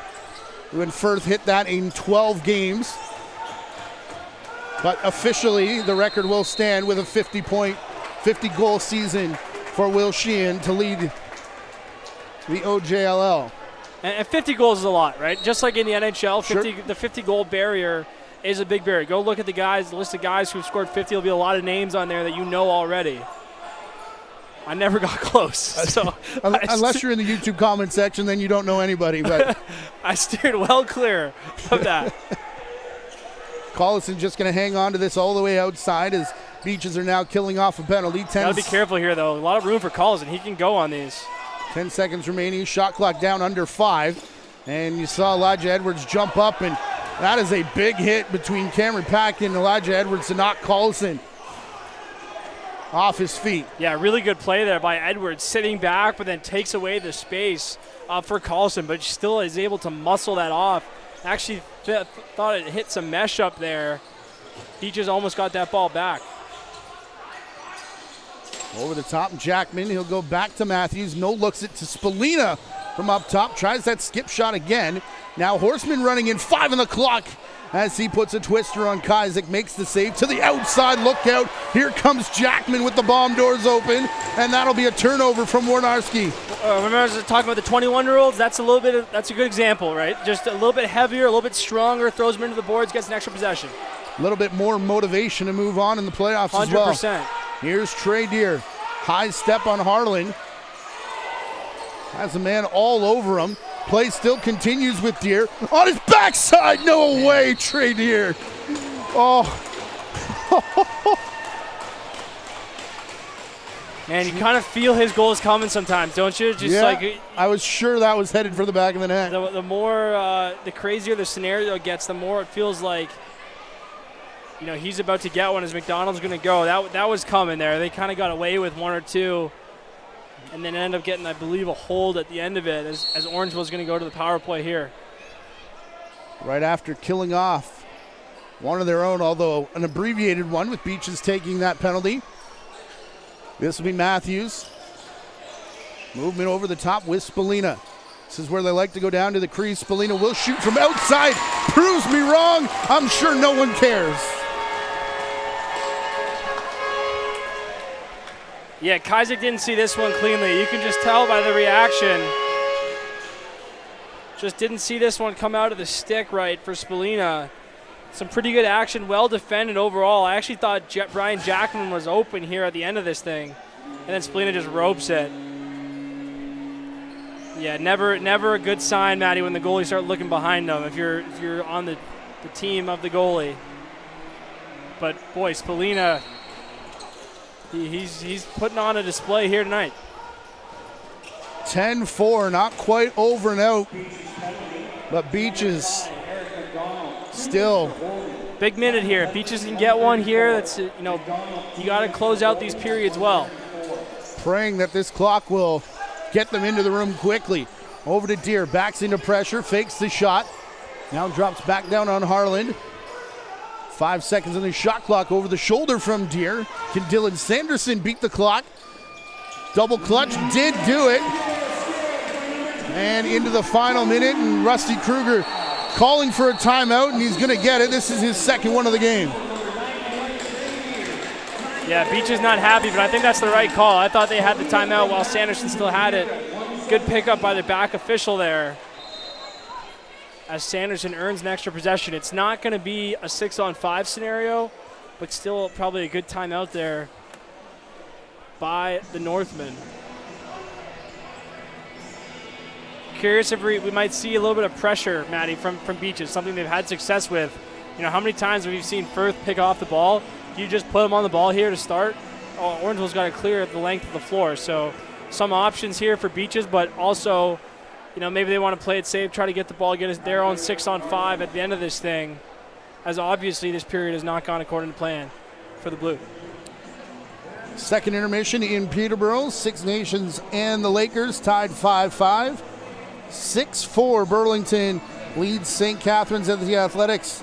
Try and make a comeback. That one in the intermission as well, as we're about to head there ourselves. A reminder that tomorrow, the final series to get underway, the fourth one in the OJLL. Brampton will travel to Mimico, as will us and our crew. 7 p.m. start from the Drummond Street Bowl. That place is rocking when it comes playoff time. You're going to want to be there. Hydrate yourself during the day if you're headed down, and if not, we got you covered. But live and in person, OJLL playoffs, I don't think there's anything like it. No, it's an incredible product. You could just feel it, Manny, from the second you stepped in the building today. Yeah. Just a different vibe. Hard to explain, as Bowen's actually playing some offense right now just to look to cut the break, I guess. A lot of movement over the top. Colt Teeple out there as well. Liam Matthews will put this behind the net. That's where Spalina is. Comes out and turns and shoots. Kazik had to be sharp. Riley O'Connor does not have a timeout left here in this period. Took it earlier, so the run is on with 7 seconds to go. Caden Hewitt back for Firth. Kazik at the bench, but not on it. And no time for a shot there for the Beaches.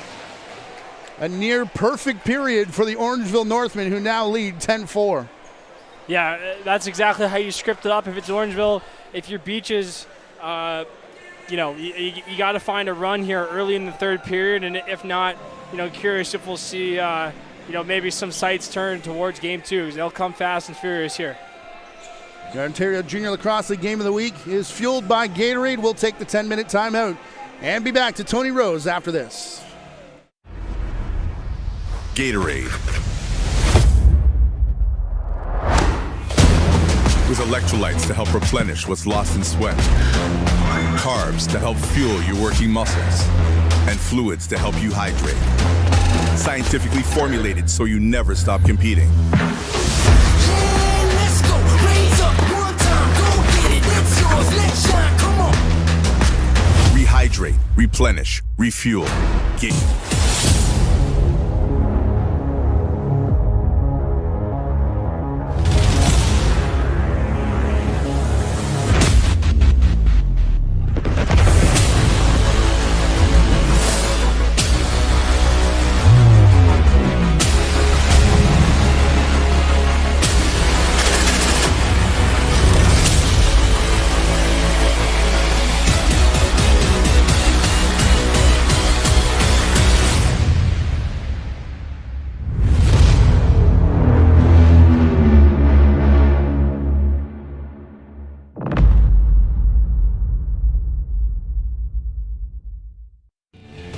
Get ready, Ottawa.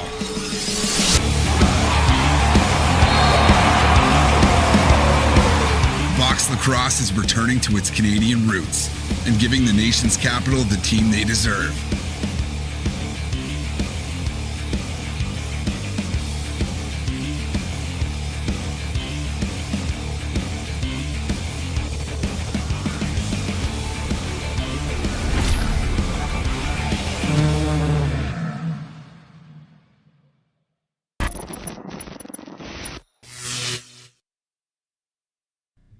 What's up, OJLL fans? Recently on the Back of the Bird podcast, we have been asking your favorite NLL players and some legends too about their interesting gear that they wore throughout their careers. So old gear, some guys used the same piece of equipment throughout their whole careers, and we've had some good stories with the early days of the NLL too.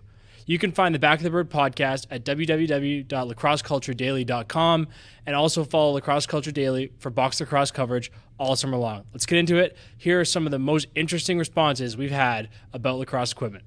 Was there any and obviously you played for some time too, was there any specific piece of equipment you had forever, or some sort of a weird thing that you would wear, or something you couldn't, get rid of, or anything like that? I don't know if you guys remember this. You could probably, Paulie might be able to remember it because you might have been playing around when I was still going. You would have been. I had the cage, but what I did was I had the ear flaps because I got the bad ears, right? So believe it or not, guys take your head off and you'd cut my ears up. But the biggest thing is because of the beak. So the mask was always so close, and I didn't want it. I didn't want the Jason Walder way out there, the helmet wheelie. So what I did, I had to have the mask, and the hooder was about like this far, guys, from my face. So I went to my grade 9 football guy, and I said, I want one of those chin cups, those real foam, real tough chin cups. And I put my chin strap on. I had a real good snap, and you could punch me in the face, cross-chip me right here, and it wouldn't go into my face. And I wore that till I was done, but I got gummed so bad. But you know what? You grow up with this thing, you hurt back pretty good. So that's amazing. I love it. Was there any piece of gear that you used the whole way through? Any piece of ironically old gear that you had, or you always kind of stayed up to date? I used one piece of mesh my entire NLL career. No way. What? That's the odd one. You know what's really sad though? I was coaching and I left it at the Ladner covered box and I've lost it. Oh, it's gone? Oh, it's just gone after all those years. Yeah. So now I have a warp. It's embarrassing. Oh no! We can get you a stick, dude. Because I can leave it wherever and it just throws the same forever. Well, it's a gear related story. So I used the same set of shoulder pads and kidney pads since I want to say it was 2000. It was 2000. Marty O'Neill just started Max Lax. Yeah. And I still have the pads. My son yanked them out because I kept them. I wanted to put them in a case because I worn them for, basically, in my 17 years, I think it was 15 years. They're sewed together multiple times, but I still got the Max Lax gear. And I remember he gave them to me and I was like, one piece. They had the arm pads were built into it. I ended up cutting the arm pads off. I used those for a couple of years, but the shoulder pads, kidney pads, they're all in one little piece. I would throw my gear on. I could have my jersey on, just be like a goalie and just kind of put my arms through. But yeah, I used them my whole career. And I still think they're solid gear. Not much padding, but they were solid for me anyways. So that's awesome. Gear now has changed so much. Well, the question we've been asking is how old are your kidney pads? So that you answered actually the question. But one other gear-related question: what was it like that one year when you guys had to wear the field helmets in the NLL? Oh, they had the orange right here, right? Those ones. Yeah, they were awful. So we ended up doing a few guys kept them, and you had to wear a 4-pointer. So everybody kind of adjusted the 4-pointer so it wasn't sitting on your chin. And I remember the first few games you had that big plastic piece that went underneath. And anytime you turn your head, you'd hit your shoulder pads and stuff like that. So guys started hacking off the bottom part, but the mask wasn't long enough. So it was just basically under it wasn't even under your chin. So then we're okay, we had these funky kind of plastic pieces in the front. So we're let's take these cages off. And then we would jerry rig these other cages love this era back of on the there. league. And most of the time they were taped, or we added new screw holes and put screws in. So by the end of the year, most of our team, there was a few games, maybe AJ Shannon was the only one that was used to playing field lacrosse and he still wore it. Everybody else had kind of gassed the mask. A few teams, I think it was Washington, they mandated that you couldn't change the helmet. I was in Buffalo at the time and we tore it up. We didn't care what the league said. We were no. We were the bad news bandits. We could do what we wanted. So That's what we did. And the last one is we've had some guys on, they've talked about like Garrett Billings said he used like the same piece of mesh his whole NLL career. Like you've seen the kiddie pads I wear, those things are from Pee Wee. Like, is there any kind of like hilarious little piece of gear that you have, or any like certain thing that you do to your gear whenever you get it, or anything like that? No, I don't really like cut my gloves or anything, or anything like that. I would, so basically when I tape a stick at the beginning of the season, like I'll tape it, pretty high up the shaft. Don't say you're the one tape a year guy. Yeah, I went through I went through 5 shafts this year. So I was, 5 shafts, 18 games. So, you're taping it every 3rd game essentially. But yeah, no, I tape it at the beginning of the year and then I don't touch it. That's amazing. That makes Donnie want to throw up on the spot. It does. Actually, my roommate in college, I think went 2 years before he taped his stick, and it pissed me off. It shouldn't. It's just a stupid thing that I'm. Yeah, that whole time I was injured, I didn't play. So I had this stick that was just super yellow and greasy because I was using the stick all the time, but it wasn't getting hit or anything. Right. And so the tape was basically part of the shaft at that point. So until I bent that, I went 2 years, I think. Or no, not 2. It was probably 15 months with that tape on it. And when I broke it turns to dust when you take it off. It's it's basically ripping apart, and you can't get it off. It's leaving half the sticky part on the shaft if you ever do retape it. But that's funny. Yeah. Thanks for listening, and don't forget to follow along with Lacrosse Culture Daily all summer long. Let's get back to more OJLL action.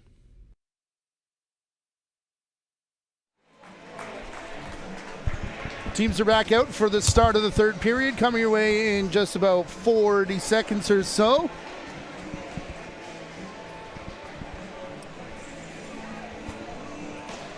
Watching those clips when you first made it, Jonathan Donville along with Matthew Carrick, I remembered my first shoulder pads, something that I didn't even think existed. It was like a white, pullover thing with a little plastic thing on the shoulders, and $10 at Play It Again Sports. And I was getting into lacrosse late at the age of 14, and Dad wanted to make sure it stuck before he put out a bunch of money. And well, the genesis of those questions about asking about the gear is, I think fans, when they see an NLL game, the helmets look great, the gloves look great. For most guys, the sticks look really nice. You'd be surprised the patchwork and the vintage of a lot of the protective equipment. So the original idea was, how old are your shoulder pads or your kidney pads? You'd be surprised how many guys are wearing stuff that they wore in junior or even younger than that. Here's Willem Firth to the outside as the Beaches go right to left here in this period in their blue jerseys, working to Collison. And that bounce shot is going to come all the way back towards center. Firth saves the possession down to Collison to the corner. Play. What a goal!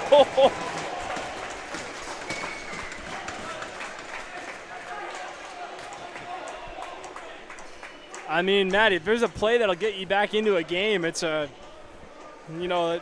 call this the Tebow jump pass. Looks like we don't quite have it on the angle, but Willem Firth went up to the halfway line, to the timeline, jumped, and ripped it to the far corner to Collison, who gets on the board. And if you're Orangeville, seeing Collison get going is about the worst thing that can happen here. That's bad news. And look out, right? Now it's all of a sudden 5 goals with basically the full 20 minutes remaining. You get another 1 or 2, look out. Elijah Edwards trying to get that one back, though. And Kazik right on top of it. As a reminder, it was a furious third period comeback in the last game that sent the game to OT. Orangeville eventually won, but Beaches got hot in the 3rd period. Yep. So we just saw this happen. Here's Lubinecki to the outside. An aggressive screen there from Booth. He'll get a shot as a result. And O'Toole there to make the save. Yep, good look, though, by Booth. Good pick, good seal, coming over. A little bit of momentum now. You just can't have the letdown. You can't let up an easy one. You can't have a turnover that leads to a breakaway if you're Beaches. You got to ideally shut the door and at least make Orangeville earn it. Matthews across to Deere, tried to shoot through Bucknell. Those two arguing about it as the rebound rolls out to the far corner. Want to put a cap on the equipment thing because originally went to Jim Veltman, and the Brampton Excelsior shirt he wore for his entire career was the first thing I thought of when I knew you were putting that piece together. Here's Lubinecki down to Will Sheehan, and look out, turns right into a check from Donnie Scott. Lubinecki meets Scott behind the net as it bounces back to Sheehan again. 5 to shoot. Sheehan gets the help from a screen, but the defender goes right through it, and an errant pass intended for Collison. Good possession there for Orangeville. I don't think Lubinecki realized how open he was. He ended up continuing behind the net. I think he might have just been wide open, could have backpedaled even and stayed in front of the net, but a good finish to that possession for the Northmen as the time continues to tick, obviously in Orangeville's favor. Ryan Jackman, couple swim moves, couldn't break free of his defender. It goes far side to Dylan Sanderson. Sanderson looking for a cutter, got absolutely stuffed. That was Dylan working through. And now Jackman trying to stick check. Yeah, that's the younger brother to older brother buddy pass there. Tell him after the game, hey, I appreciate you looking for me, but maybe holster that one.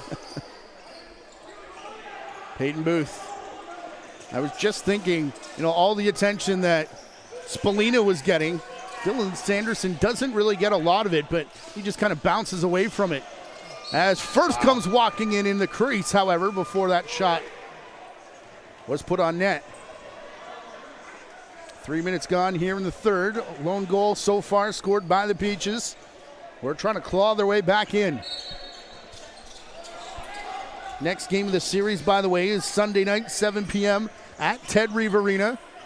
Our crew will be at the ILA covering game 2 of that series. Here's Trey Deer on the crease.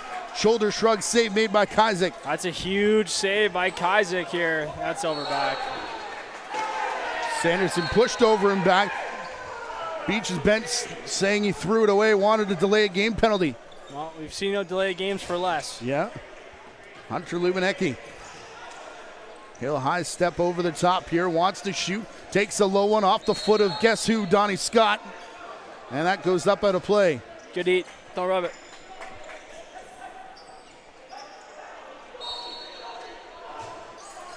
Collison from the outside. Wound up a hard shot, then found the back glass, and then bounces over and back. Stopped up by Sheehan. Pack wanted it in full stride and was a bit upset that one got stopped.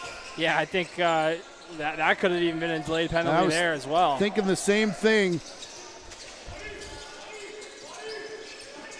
Now Liam Matthews comes up to Jackman. A bouncer past everything and in.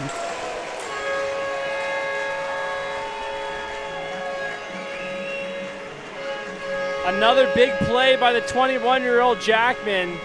And that feels like such a killer here with 15 and a half left. Jackman's been on a better pace, Maddie, since getting to Orangeville. 7 goals, 12 assists, 19 points in the 8 games. He's been really good for this Orangeville team. Gets kind of the boost coming over from Oakville at the deadline. Plays his college ball at UMass. And he's been really good here in the black and gray. A sweet little bouncer. We mentioned a lot throughout the summer. Those bouncers to the top corner is one of the prettiest shots in the game. Near back-to-back, over and backs, taking the ball away from the Northmen here. Back up to a 6-goal advantage. Here's Peyton Booth. Through Collison. Out to the outside. That was Ryan Gonzalez finding Booth again to Palmer. Onto the crease. Collison dancing around. Shed Dante Bowen, but it was Elijah Edwards there. Boy, that had to posture up against the big man. O'Toole's been awesome here. That was a great save, and Collison, another good look inside. That was a set piece, good look through by Palmer, but O'Toole's just been up to the task. A nice slide there by Liam Bucknell. Yeah. Came in hard on Aiden Long. Should have numbers here. That's a tough one. Bouncer that goes up off the glass for Bucknell. He goes right at Matthews, allowing Teeple to run into the errant ball. Not quite in, hold it for the full 30-second time for Orangeville, but we're not far from it either. Definitely want to value possessions, no high turnovers, no transition against. Look out for Matthews. Kazik steps up, puts the body into him. And I think Isaac's going to get another penalty here. It'll be a slashing call against the Beaches netminder.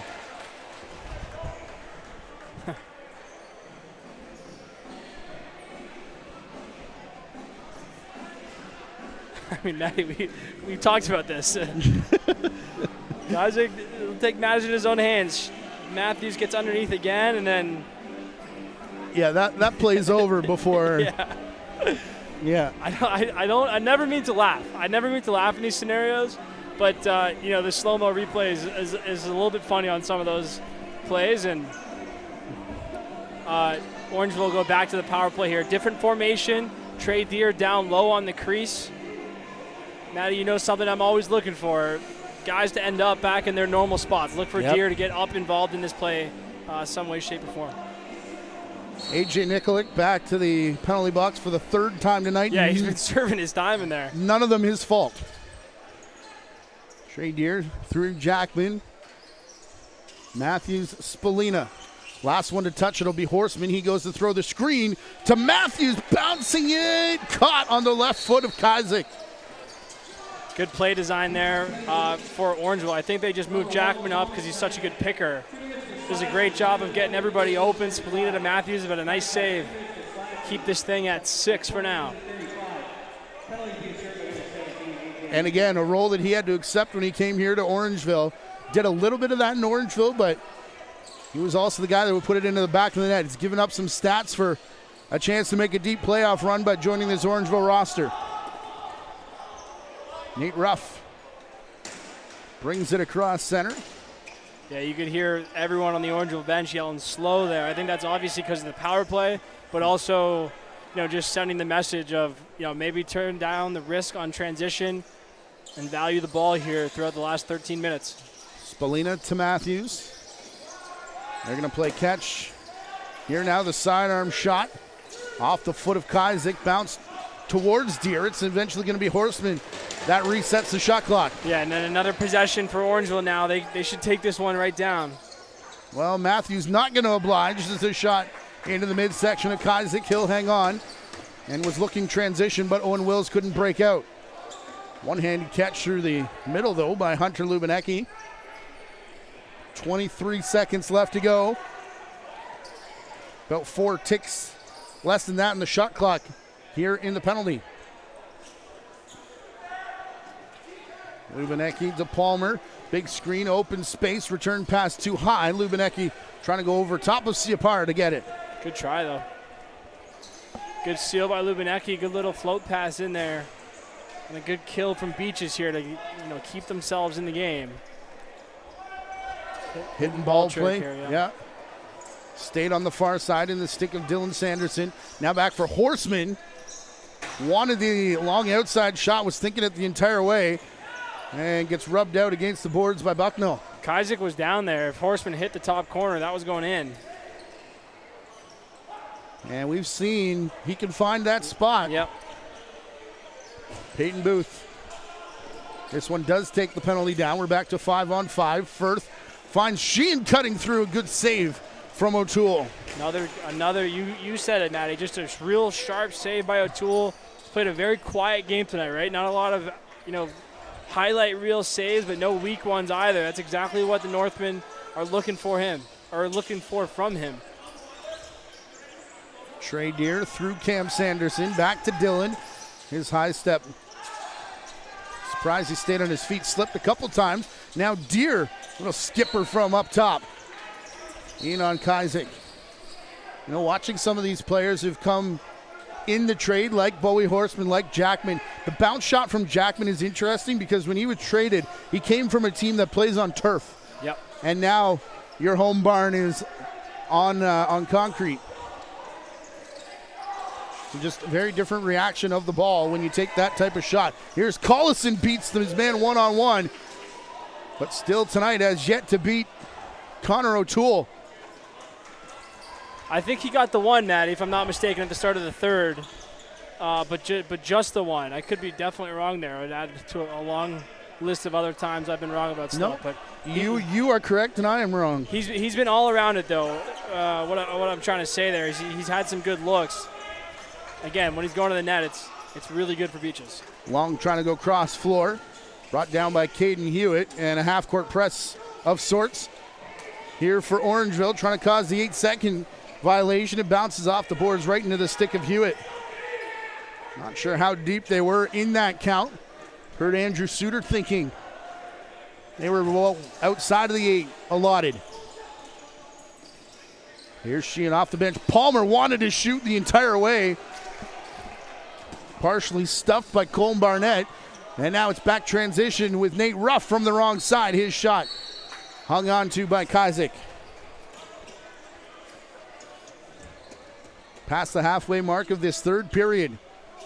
11-5 for Orangeville as Pat gets blown up by Booth. Gets the return pass and scores. Yeah, Orangeville bench not happy with the lack of moving pick call here, but Booth does a good job of setting a good hard one. Kind of sometimes calls a bit of a bee sting where he sets it more with his kind of hips and his back. But that's a classic pick and roll. Gets across, classic finish. Right on top of the goal. 9 minutes, 47 seconds left. It's a 5-goal game here for the Beaches. Certainly not out of it, but the time is ticking. That's a big one from Booth, who, as an American guy, he's from Charlottesville, Virginia, headed to Cornell University, like I mentioned, has looked pretty comfortable up here this summer. Still a year away from college as well, so he's got time to continue on his development path, but a big one there for Beaches. And Maddie, what an experience for these American players. A couple on Beaches, a couple on Orangeville. You know, you're playing in a packed house here, and it's only going to get more packed throughout the rest of these playoffs against some of the best competition in the country. Like, this is what it's all about, and credit, like I mentioned, every single broadcast, credit for the guys who actually come. Lots of guys talk about it. A few guys actually come up. Well, and I think the guys like Kieran McCardle, Tom Schreiber, an American can make it in the NLL now. And not that they couldn't before, but they can make it and be a star. And I think young players are starting to understand that. And, maybe we should get some box experience before our draft year, showcase our skills a little bit. Maybe that helps us once we get to our draft year and make that stock a little bit higher. And best place to do that is right here in the OJLL. No doubt. There's lots of folks, by the way, doing great things in America with box lacrosse. Cam Holding, Sure. NCBLL, lots of U.S. box lacrosse doing really good stuff. But, I think about a guy like Mac O'Keefe as well, who came up and played in Orangeville. There's nothing like the true immersion of the experience up here. And credit to the guys who come up. And you mentioned those guys in the NLL. I mean, look at Team USA's roster for the World Box Indoor Box. There's a lot of really good players on there. Not a runaway tournament for anybody anymore, as it once was. Here's Horseman up top, Spalina, the Trey Deer.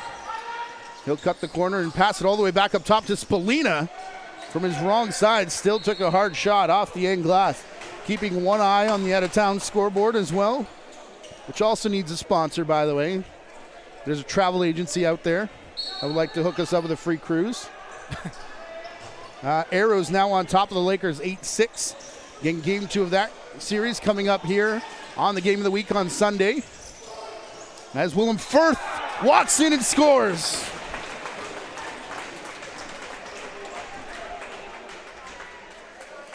So that brings Firth's total, I believe, to at least three goals, along with an assist. Pretty good pick by Gonzalez, and then just good feel by Firth, right? That's one of those plays where he gets compared to Jeff Teat, just kind of feeling something. Got that Niedermeyer-esque ability to kind of feel his defenders out. Never seems like he's working too hard, but he's getting steps on some pretty good players. And then just a little bit of a reach move across the crease, and he pots another one. Hat-trick for Firth, along with 3 assists, so he's been on all but one of the 7 goals for the Beaches here tonight. And Matty, 8 minutes, 4 goals. Like, we're starting to get to territory where he's, You've been calling it all night because we saw it in Ted Reeve just about a week ago. Collison saves the possession as it was bouncing close to center and won't be able to do it a second time. Over and back shot clock violation. Take your pick. Matty, you're the play-by-play guy here, so I'll let you make the call, but we're getting close to we got a ball game time. I don't think we're quite there yet. Wouldn't say this is a ball game just yet, but we're getting pretty close. Well, it's setting up for a good series. Either way, as Spalina shoots, lost the stick in the process. That's what Joey Spalina does. Yeah, we'll count that as a broadcaster's jinx to me as well.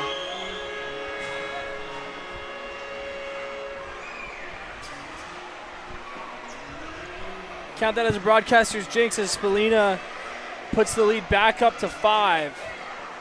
Basically just dodges on Peterkin and then just really good at using leverage. You see Spalina do that all the time in the field game, really uses his leverage on defenders, and you know, the added bonus of box is no one's got the long stick, so just turns and shoots right off his defender. I don't know what his official point total is now, Matty, but it's up there.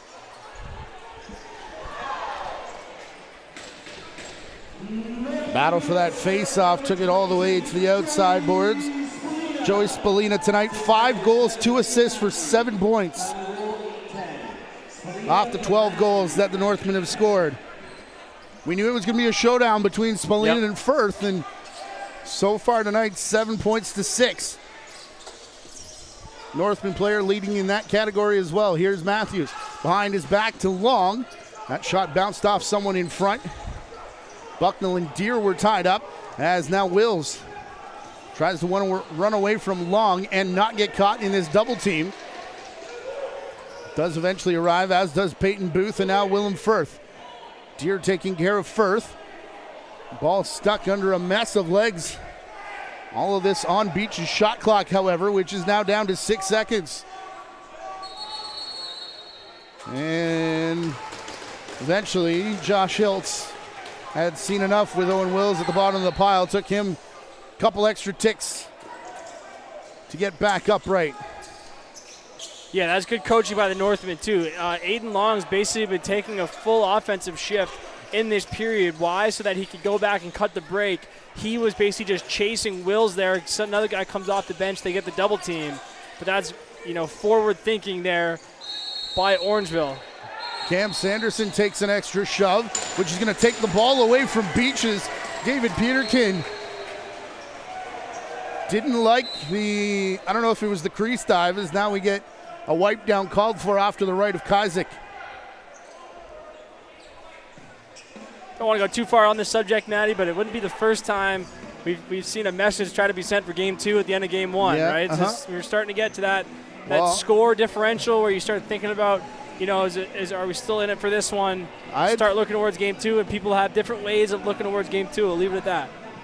I had thought about that during the second intermission with the score discrepancy, but not something you see much anymore, by the way. Kind of an older part of the game, but and the Northmen already missing a couple guys due to some suspensions of things that have happened earlier on in the season. Rusty Kruger did say some guys are out with suspensions, some other guys they're just making changes, but we've seen Graydon Stokes, Zach Poirier. Those are the 2 names that jump off the top of my head. He named a couple more who aren't in the lineup tonight. Cohen and Garen Jennings, Jake Spalina, the other scratches, but that's not something that you want to get into the conversation with when you're in playoff mode either. You need everybody. Correct. Here's Matthews. Nice screen set. A couple times in there by Sean Costigan. One of the younger players on this roster, I believe still midget age, as they come back to Jackman to the crease. Was looking to stuff it past that left glove. Man, Kazik was there taking all angles away. Owen Wills, part of his transition game we saw in that Beaches Mimico onslaught last week. Wills part of the first 2 transition breakout goals that got it started for the Beaches. Boy, what a possession there by Bowen. Just presses out on Collison in the corner, makes the pass tough, causes the turnover going back the other way, and no shot possession. Oh, Sanderson took a turn just as he was headed across the line, didn't realize where they were in the 8-second count, and it takes it away from Orangeville.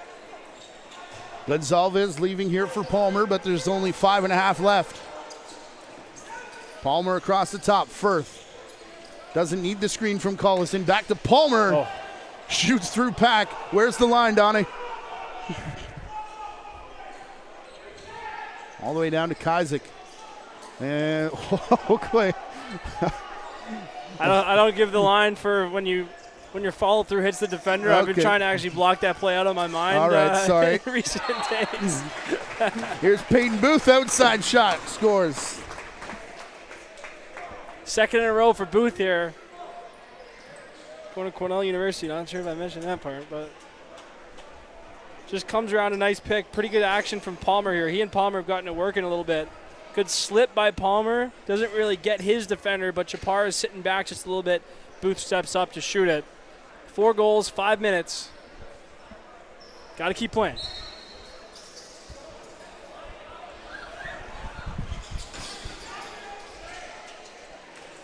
Still time, but it is ticking away for the Beaches here in game number 1 of this best of 5 series, and that's the other wrinkle there too. You know, they go to Ted Reeve on Sunday. Whoever wins this game with a chance to put it into sweep territory. Yeah, I think the big difference, Matty, again? with the 5 game is that as Kaiser's coming out here, we're gonna have 6-on-5. It's the game 2. When it's 1-0 for the home team going home for game 2, you got to win that one. Because coming back here down 0-2, looking for 3 in a row, including 2 at Tony Rose, feels like a tall order. But we'll see. I'm expecting a good environment at Ted Reeve. Orangeville obviously travels pretty well to most of these games, so expecting a lot of Northmen fans there, and hopefully quite a few Beaches fans as well. We have 2 finals. The other games, 8-6. The Arrows on top of the Lakers, picking up that win on the road for Six Nations. 3-1 third period there, giving them the victory. And then how about 8-7 Burlington Blaze come from behind. Chuck Rawson scoring with 1 minute and 26 seconds left to give the Blaze first blood in that series. So far, the 2 road teams picking up wins. It's going to be a big 4.5 here if the trend is going to continue. It's going to start with a 6-on-5 set for the Beaches. This is where Sheehan helps, right? Because before you had to go through Firth and Collison, but having another big shooter out there, they have options here. Wouldn't be surprised if it's actually for Sheehan. That's where the ball comes. Quick That's low a goodie. Don't rub it. Shot off the leg. Queued it up a little early, that's all. Here's Collison from the outside, off the end board, straight to Booth. Back for Palmer, his bounce shot. Down goes O'Toole. And where is it? In his gear somewhere. Right caught in the pants. Boy, we had a good look at that one from our angle. That looked in for us. A nice save by O'Toole. Palmer's had a couple good looks here. Dante Bowen underneath the Collison. Couple of players on both sides looking at the official there. Josh Hiltz not going to oblige either side. Spalina from the outside. Not happy with a 7-point night as Kazak's going to beat a couple defenders to the bench here with 3:43 to go. Yeah, I mentioned a couple times, we're not quite at the time where Orangeville just wants to pull the ball out. I think we're there now. They shot with 11 seconds left there. I think you want 30 seconds no matter what here if you're the Northmen, as Beach is going to play 5-on-4. Lubinecki, Collison, Palmer. Back up top, Lubinecki. Collison and Palmer again. That shot off the shoulder on the right side of O'Toole. It bounced right to Peyton Booth, though. Lubinecki. Sheehan's getting a breather here. Yeah, Firth hasn't touched it. Now he does. As this is a 6-on-5 set to Palmer on the crease. What a stop, O'Toole. And he's looking down floor, going to fire it into the rafters, though, as he was trying for the empty netter. Kaisak has one of those already this season. That plastic stick he used just bent like a piece of paper there. Not sure if that's something that just comes up in the playoffs, but Palmer to Collison in front. Sheehan immediately met by a stick check. And Pack working over his man on the crease. It'll come back through Palmer and Sheehan again. Shot off the post and in behind O'Toole. Defender came over to help, and guess who it was? Donnie Scott. Ooh. Dante Bowen won that jump ball of sorts, just near center, gonna roll it across to Spallina out of harm's way. And he gives a word for Booth on his way out. Spallina back close to center and over and back. Caden Hewitt forcing the turnover. Booth, timeout called by the Beaches. Spallina took a big chop to his man, and this is gonna be a conversation about it.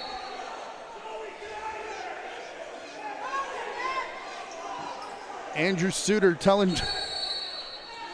saying, Joey, get out of there. That's Spallina. Pointing to his head because they need Joey Spallina for the rest of this series. Yeah, Rusty Kruger telling Joey to get out of there. I've been on the other side of that. It's not fun taking the wrath there from Rusty, but the message is pretty clear. You can't afford penalties by offensive players, and just trying to get out of this game. If you're Orangeville now, you just want to survive, advance, don't lose any players to injury or suspension here. And if your Beach is looking for A, miracle, and then B, a little bit of momentum, something you can carry into the next game. Another reminder to subscribe to the Ontario Junior Lacrosse League YouTube channel. If you hit the notification bell, you'll get an alert every time we go live throughout the playoffs, including tomorrow night from Mimico. Brampton Excelsior's Mimico Mountaineers kick off their series at 7 p.m. And then Sunday, 7 p.m. as well, the Arrows up 1-0 on the Lakers, bringing the series back to the ILA. That's another 7 p.m. start time from there as well. Jonathan Donville makes his playoff debut. I got to go do daddy duty, so enjoy it, my friend. I know you've been talking about it a lot this summer. Going to be a good one, Peterborough and Six Nations. Yeah, Matt, I'm excited for Mimico Brampton tomorrow, too. Yes. History would suggest that'll be a very quiet series, no rough stuff, fans won't be involved. Not at all. I will bring my helmet. Palmer to Sheehan, what a move to get open in front on the crease. But as we've said all night, an even better move from O'Toole. Lubinecki to Collison, long range. O'Toole turned around, it stayed in front of him. Bowen will pick up and can't quite get to Cole Teeple. Willem Firth to Palmer, desperation for Sheehan, turns and fires, and O'Toole is there and pounces on the rebound. Under 2 to go. Yeah, man, we've been talking about the goalies all night. There's, we don't like to be in the opinion game, but there's no doubt O'Toole's won the battle tonight. He's been excellent in there. Probably faced some better shots than Kaizek has, but O'Toole's been awesome tonight. And we said it was the 2 best goalies in the league, not just one. It's some more rough stuff as Harlan. Yeah, Harlan's got a guy over Horseman in going at it. Alumni corner over there. And Dante Bowen and Cameron Pack going over to give props to Connor O'Toole. Boy, speaking, Matty, about history of Junior A, hearing Andrew Suter on the bench telling everyone to not do anything at the end of the game. Not exactly in line. I was thinking of that when he was calling out Spallina. So, I'm glad you said it, yes. Some things do change. I don't think the Mimico Brampton thing is going to change, but, Andrew Suter is a legend in this building, and it's not for not doing stuff at the end of periods. Delayed penalty coming up here. It's going to be to the Beaches, and that should be all she wrote. Looks like Orangeville is going to take a 1-0 series lead as David Peterkin and Dante Bowen get mixed up over in the corner. Bowen not going to oblige. Nate Ruff taking a couple chops from Bucknell as well. Long outside shot from Deere.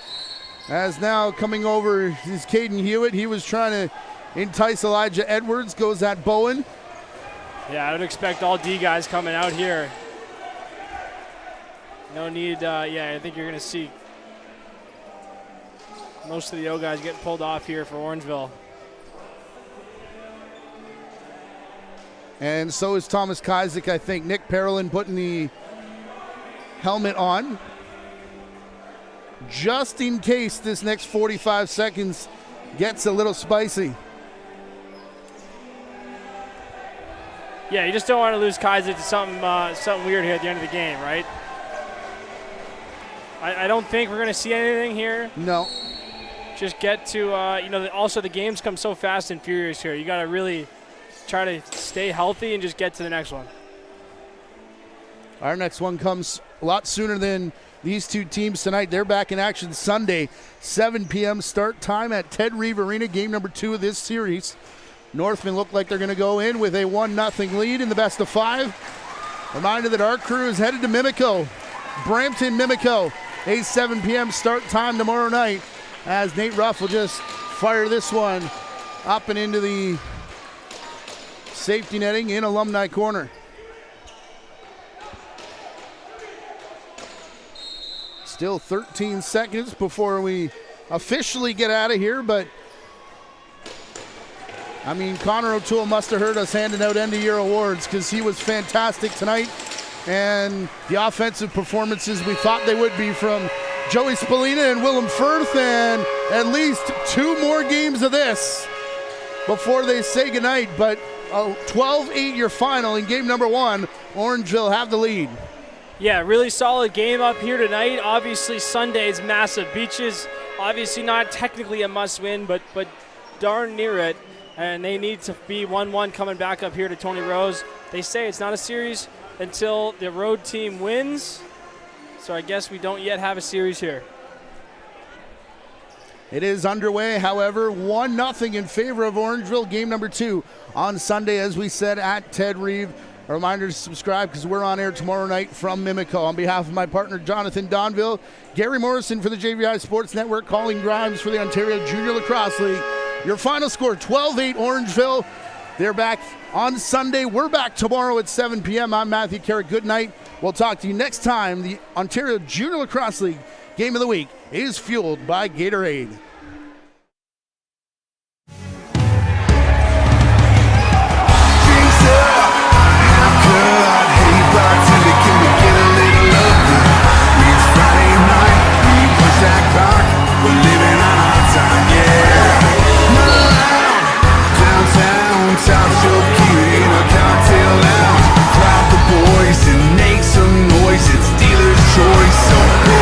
Place of boys.